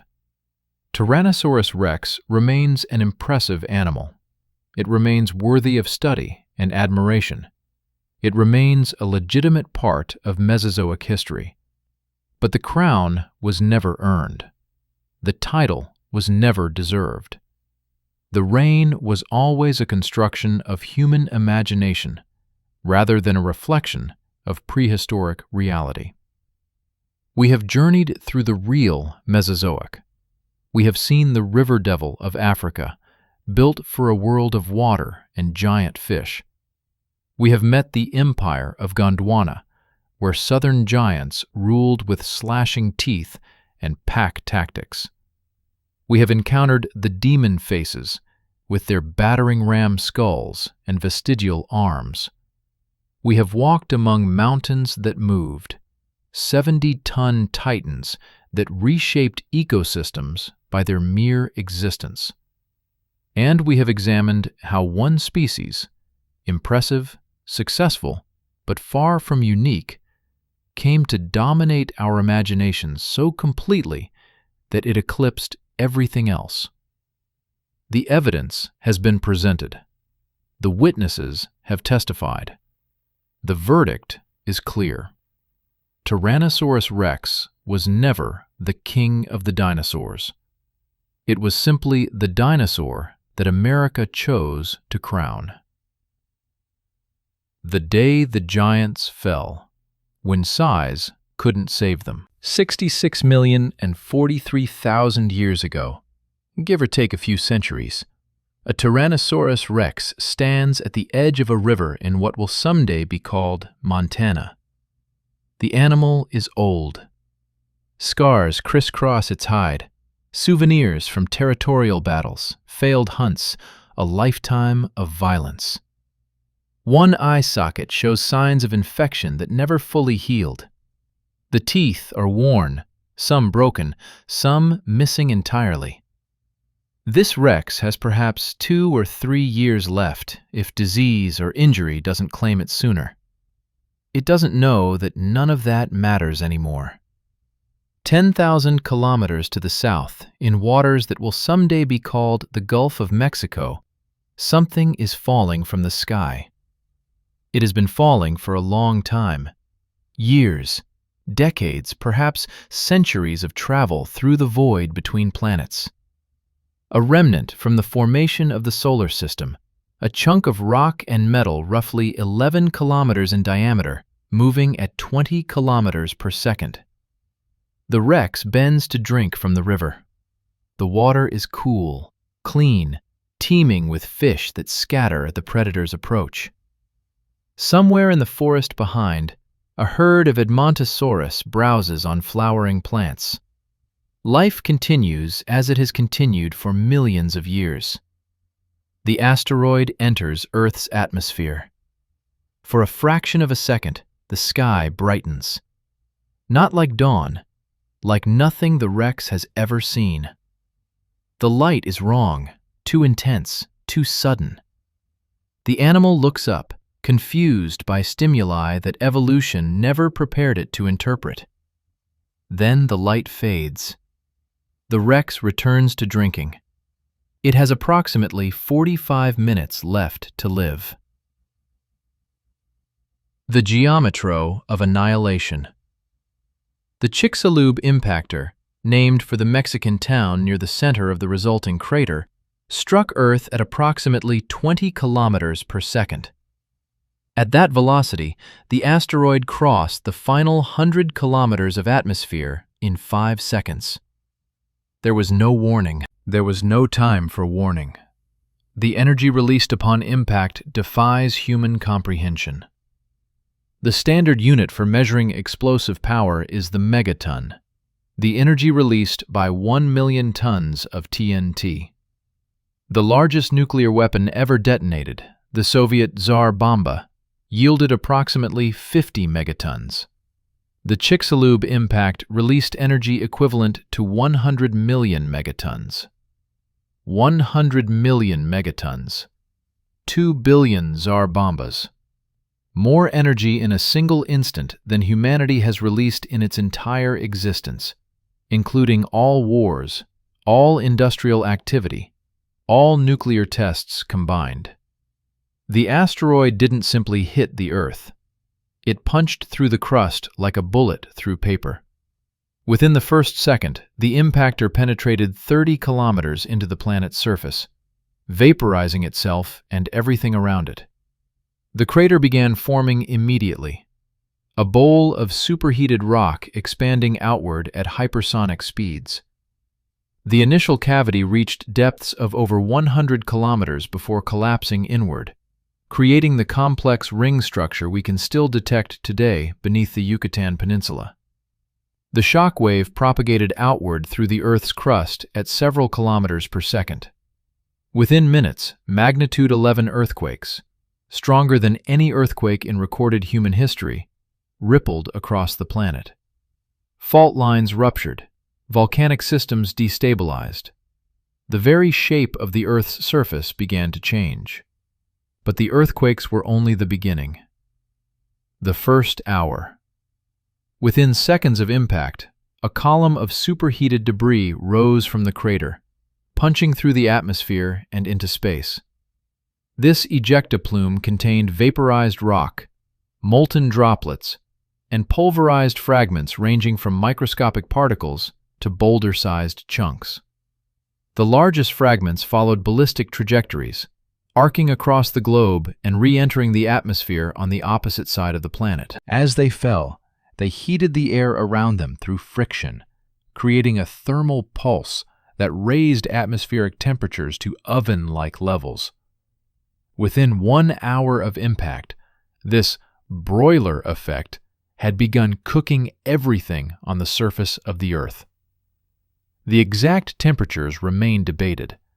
Some models suggest the air temperature rose to 250 to 300 degrees Celsius for several minutes, hot enough to ignite vegetation spontaneously. Other models suggest lower but still lethal temperatures sustained over longer periods. The precise numbers matter less than the outcome. Everything exposed to open sky began to die. Animals in burrows survived the initial thermal pulse. Animals in water survived. Animals beneath thick forest canopy may have been partially shielded. But any creature caught in the open, and most large dinosaurs spent their lives in the open, was exposed to killing heat. Our Tyrannosaurus in Montana had approximately 45 minutes of ignorance after the impact. Then the sky began to glow. Then the temperature began to rise. Then the old Rex, survivor of countless battles, died not from a rival's bite or a prey animal's horn, but from heat radiating from the sky itself. It was among the lucky ones. It died quickly. What came next was worse. The darkness.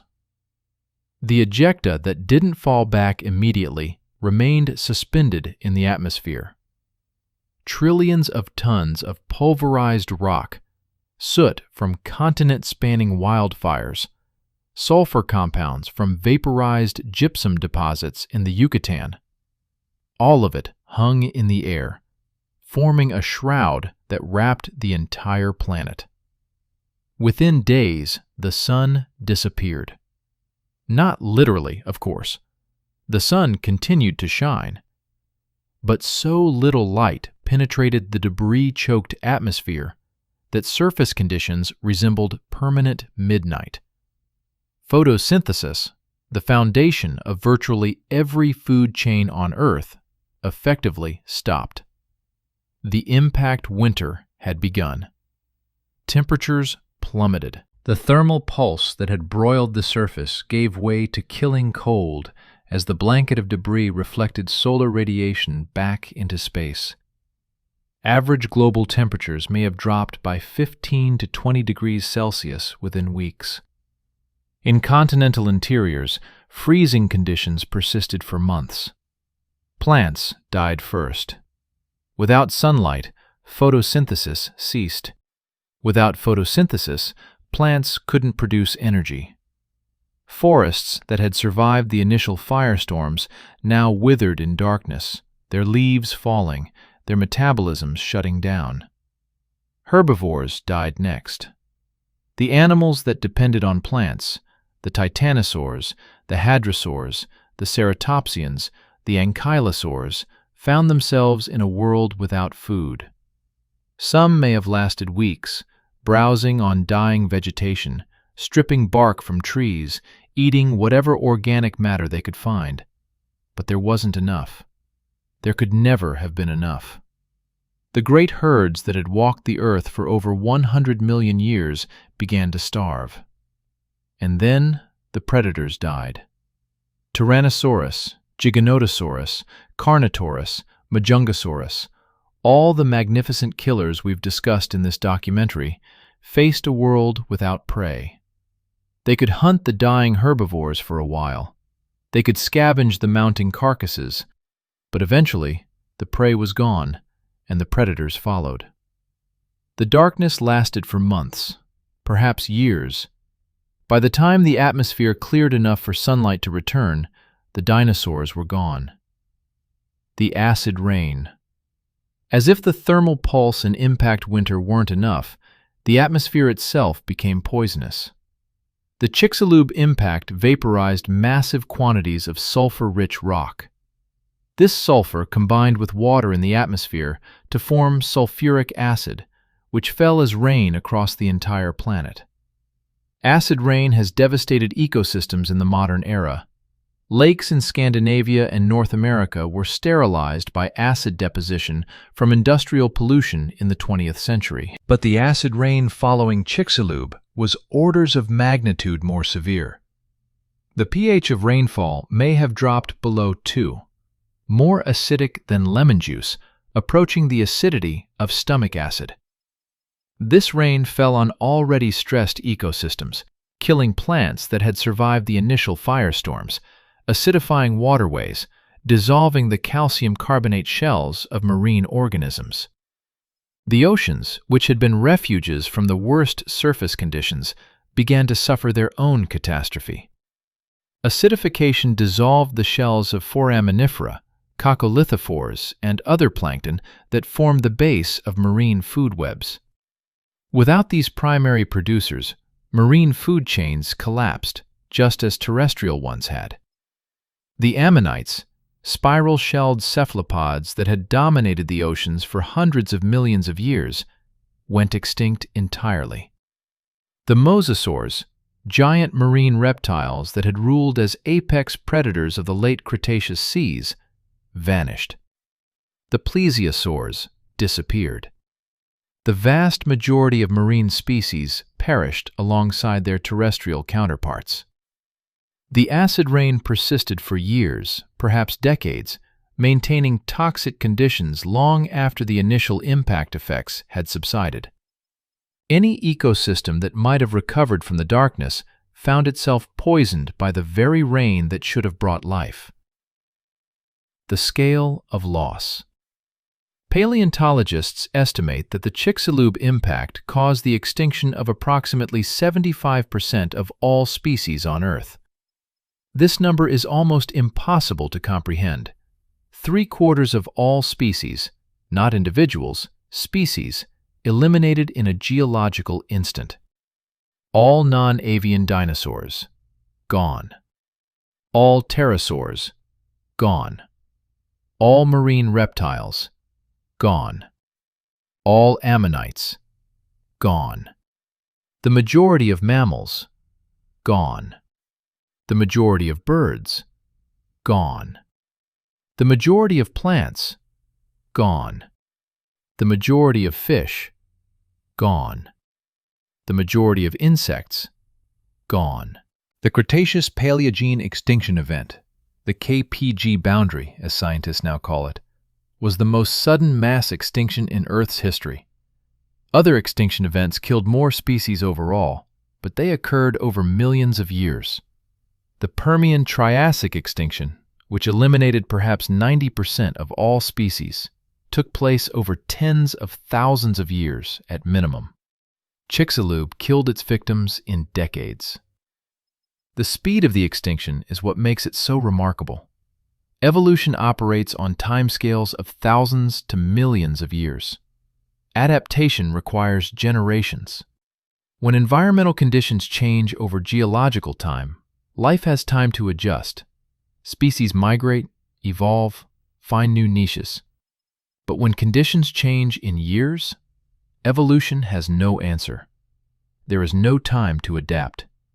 There is only survival or extinction, determined by whatever traits organisms happen to possess when disaster struck. Why size couldn't save them. Throughout this documentary, we've celebrated size. We've marveled at Argentinosaurus, 70 tons of living flesh. We've admired Giganotosaurus, 13 meters of predatory power. We've discussed how size provided advantages: immunity to predation, thermal stability, access to food sources unavailable to smaller animals. Size was the defining characteristic of the dinosaur era. For 165 million years, bigger was better. The arms race between predators and prey drove both to ever larger dimensions, producing the most massive land animals in Earth's history. And then, in an instant, size became a death sentence. Large animals require more food. A 70-ton titanosaur needed perhaps a ton of vegetation daily. A 13-ton tyrannosaur needed hundreds of kilograms of meat weekly. These are enormous metabolic demands that can only be met in productive ecosystems with abundant resources. When the impact winter shut down photosynthesis, those resources disappeared. The food web collapsed from the bottom up, and the largest animals, the ones that needed the most food, died first. Small animals survived. Mammals weighing less than 25 kilograms had significantly higher survival rates than larger species. Birds that could subsist on seeds, insects, or carrion found enough food to persist through the darkness. Reptiles that could enter torpor, metabolic dormancy, outlasted the crisis by simply waiting it out. But the giants couldn't shrink. Evolution had spent millions of years building them larger, and there was no time to reverse course. The metabolic machinery that sustained their enormous bodies required constant fuel, and that fuel was no longer available. The same size that had made dinosaurs invincible made them vulnerable. The same adaptations that had allowed them to dominate made them unable to survive. Evolution had built a trap, and the asteroid sprung it. The individual tragedies. Behind the statistics are individual animals, creatures that lived, struggled, and died in the aftermath of Chicxulub. Picture a juvenile Alamosaurus in what is now New Mexico. It hatched 6 months before the impact, emerging from a cantaloupe-sized egg to find a world of abundance. It grew rapidly, adding kilograms daily, learning the migration routes and feeding grounds that its species had used for millions of years. Then the sky fell. The juvenile survived the initial thermal pulse by sheltering in a river canyon. It survived the first weeks of darkness by browsing on dying vegetation alongside the adults of its herd. But as the weeks stretched into months, the food ran out. The adults began dying first, their larger bodies requiring more sustenance than the diminished ecosystem could provide. The juvenile watched its mother die, watched the herd dwindle from dozens to a handful to nothing. It continued walking the ancient migration routes, searching for food that no longer existed, growing weaker with each passing day. It died alone, in a world of silence and darkness, never understanding what had happened or why. This scene played out millions of times across every continent. Hatchlings that would never reach adulthood, adults that would never reproduce again, species that had survived volcanic eruptions, continental drift, climate fluctuations, and the rise and fall of other dynasties. All of them ended by a rock from space. The great herds of titanosaurs that had walked South America for tens of millions of years vanished within a decade. The packs of Mapusaurus that had hunted those herds were gone just as quickly. The Tyrannosaurs of North America, the abelisaurids of the southern continents, the Spinosaurids that had already been declining, all of them ended in the same catastrophe. The demons and the giants, the swimmers and the runners, the biters and the slashers. Extinction doesn't discriminate. It takes everything. What survived? Not everything died. Life on Earth is resilient in ways that defy comprehension. Even in the worst imaginable conditions, darkness, cold, acid rain, collapsing food webs, some organisms found ways to persist. The survivors shared certain characteristics: small body size. Animals under 25 kilograms had much higher survival rates than larger species. Their reduced metabolic demands could be met with less food, and they could exploit marginal resources that larger animals couldn't access. Dietary flexibility. Generalists survived while specialists died. Animals that could eat seeds, insects, carrion, detritus, anything organic, found enough food to persist. Animals that required specific prey or plants went extinct with those resources. Aquatic habitats.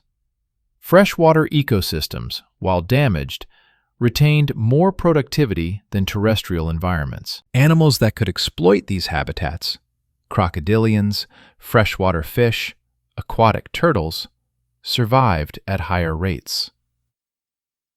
Torpor capability. Animals that could enter dormant states, reducing their metabolic needs to near zero, could wait out the worst conditions. Reptiles and amphibians with this ability survived, while similar-sized animals without it perished. Luck. In any extinction event, chance plays a role. Some populations survived because they happened to be in the right place, a sheltered valley, a relatively productive ecosystem, an area with slightly less severe conditions. Others died because they happened to be in the wrong place. The survivors repopulated the Earth. Mammals, which had been small, marginal creatures throughout the Mesozoic, suddenly found themselves in a world without competition. Within 10 million years, they had evolved into a stunning diversity of forms.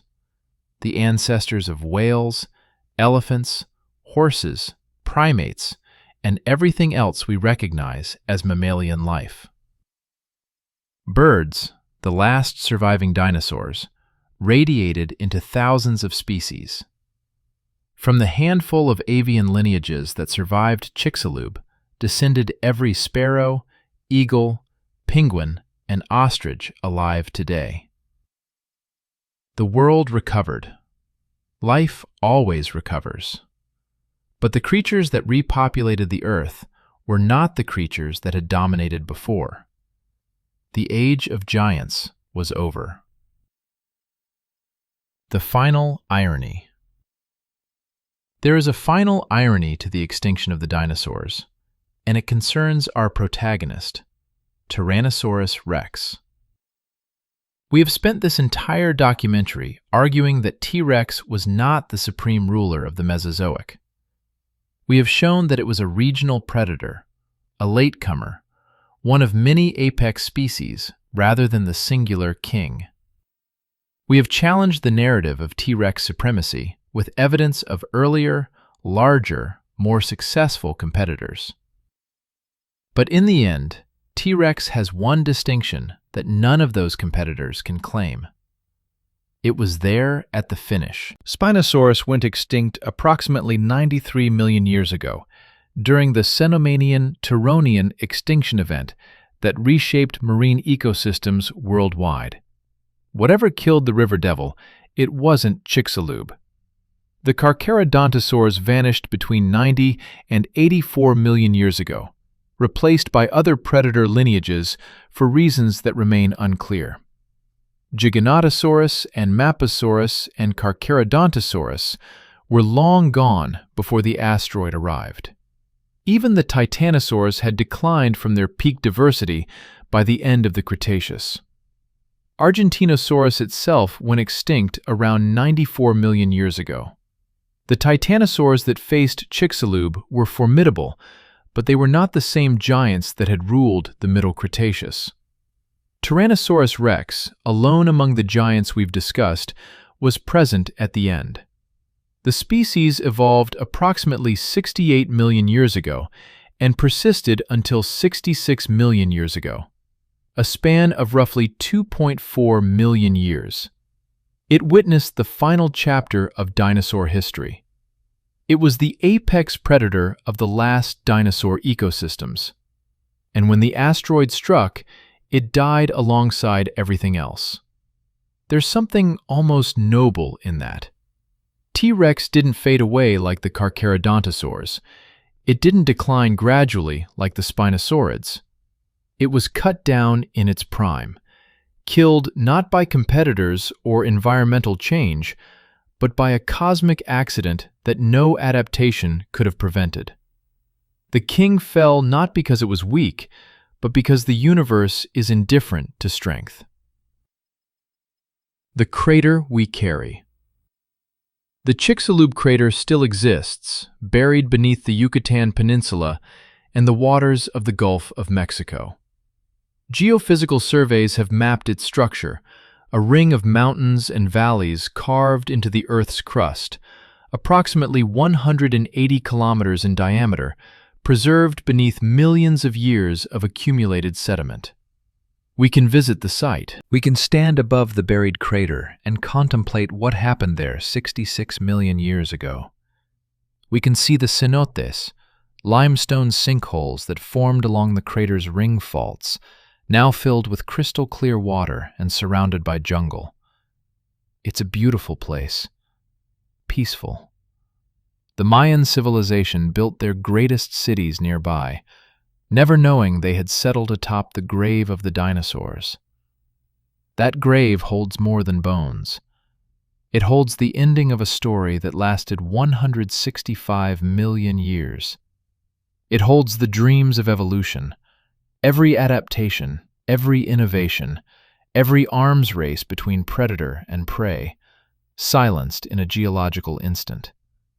It holds the weight of contingency, the reminder that history could have gone differently if that rock had arrived a million years earlier or later, or if it had missed Earth entirely. We are the beneficiaries of that catastrophe. Without Chicxulub, mammals would have remained small and marginal.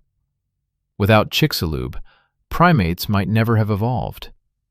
Without Chicxulub, there would be no humans standing above the crater, contemplating the nature of extinction. We exist because the dinosaurs died. Every human civilization, every human achievement, every human being who has ever lived, all of it is possible only because a rock from space eliminated our competition. This is not a comfortable truth, but it is truth nonetheless. The lesson of the giants. What lessons should we draw from the giants we have met? The first lesson is humility. The dinosaurs dominated Earth for 165 million years, roughly 1,000 times longer than our species has existed. They evolved into thousands of species, colonized every continent, achieved sizes and forms that we can barely comprehend. And yet they're gone, eliminated by a single event they could neither predict nor prevent. If it happened to them, it can happen to us. The second lesson is diversity. We've seen that the Mesozoic produced not one apex predator, but dozens. Spinosaurus was different from Giganotosaurus, was different from Carnotaurus, was different from Tyrannosaurus. Each lineage found its own solution to evolutionary challenges. Each solution worked in its context. The narrative of T-Rex supremacy was always a simplification. A story we told ourselves because stories need protagonists. The real Mesozoic was more complicated, more interesting, and more diverse than any single species narrative could capture. The third lesson is impermanence. Every dynasty falls. The Carcharodontosaurs gave way to the Tyrannosaurs. The titanosaurs declined from their peak. The entire dinosaur era ended in cosmic accident. Nothing lasts forever. Not even the greatest empires of flesh and bone. This applies to human civilization as much as to dinosaur dynasties. We are not immune to extinction. We are not exempt from the forces that have shaped life on Earth for billions of years. Our technology may give us tools the dinosaurs lacked, but we remain biological creatures dependent on functional ecosystems. And the fourth lesson is wonder. Whatever else we take from this story, we should take wonder. 70-ton animals walked this planet. 15-meter predators hunted in ancient rivers. Demon-faced killers ran down prey at 50 kilometers per hour. pack-hunting giants coordinated attacks on creatures the size of houses. This happened, not in mythology, not in fiction, but in the actual history of our planet. The evidence is in the rocks, waiting for anyone willing to look. The Mesozoic was stranger, more magnificent, and more terrifying than any fantasy we could invent. And we are privileged to know about it, to reconstruct it from fragments and traces, to bring it back to life in our imaginations, if not in reality. The throne stands empty. We began this journey by asking whether Tyrannosaurus Rex deserved its crown. We have examined the evidence. We have met the competitors. We have traced the cultural and historical forces that elevated one species above all others. Our conclusion is clear. The throne was never legitimately occupied. Tyrannosaurus Rex was one apex predator among many. It was impressive, formidable, beautifully adapted to its environment. It deserves respect and scientific attention, but it was not the largest predator ever. It was not the most successful. It was not the king of anything except one continent during the final 2.4 million years of a 165 million year era. The crown was placed on its head by humans, by Americans seeking to glorify their own fossil heritage, by Hollywood seeking spectacular villains, by economic machinery seeking profitable merchandise. The kingship was constructed, not earned. But here's the thing about constructed narratives. They can be reconstructed. We can tell a different story. A story that celebrates Spinosaurus for its bizarre aquatic adaptations. A story that honors Giganotosaurus and Mapusaurus for their pack-hunting sophistication. A story that recognizes the abelisaurids as successful predators who dominated southern continents for 100 million years. A story that marvels at the titanosaurs, the largest land animals that will ever exist. We can tell a story that presents the Mesozoic in all its diversity, complexity, and wonder. Not as a monarchy ruled by one species, but as an ecosystem of competing dynasties, each remarkable in its own way. That story is truer. It is more interesting. And it is the story the evidence actually supports. Epilogue. After the fall. 66 million years have passed since the asteroid fell. The crater is buried. The bones are stone. The species that dominated the Mesozoic exist now only as fossils in museums, data points in scientific papers, characters in documentaries like this one. But their descendants remain. Every bird you see, every sparrow on the telephone wire, every eagle circling overhead, every penguin on the Antarctic ice carries dinosaur DNA. They are living dinosaurs, the last survivors of a lineage that almost didn't survive at all. When you watch a hawk hunt or hear a rooster crow, you are witnessing Mesozoic behavior persisting into the modern world. And in the rocks, new giants are waiting to be discovered. Every year, paleontologists describe dozens of new dinosaur species. The Badlands of Argentina, the deserts of Morocco, the formations of China, all of them continue to yield surprises. Just in the past decade, we've learned that Spinosaurus could swim, that some tyrannosaurs had feathers, that titanosaurs achieved sizes even larger than previously suspected. The story is not over.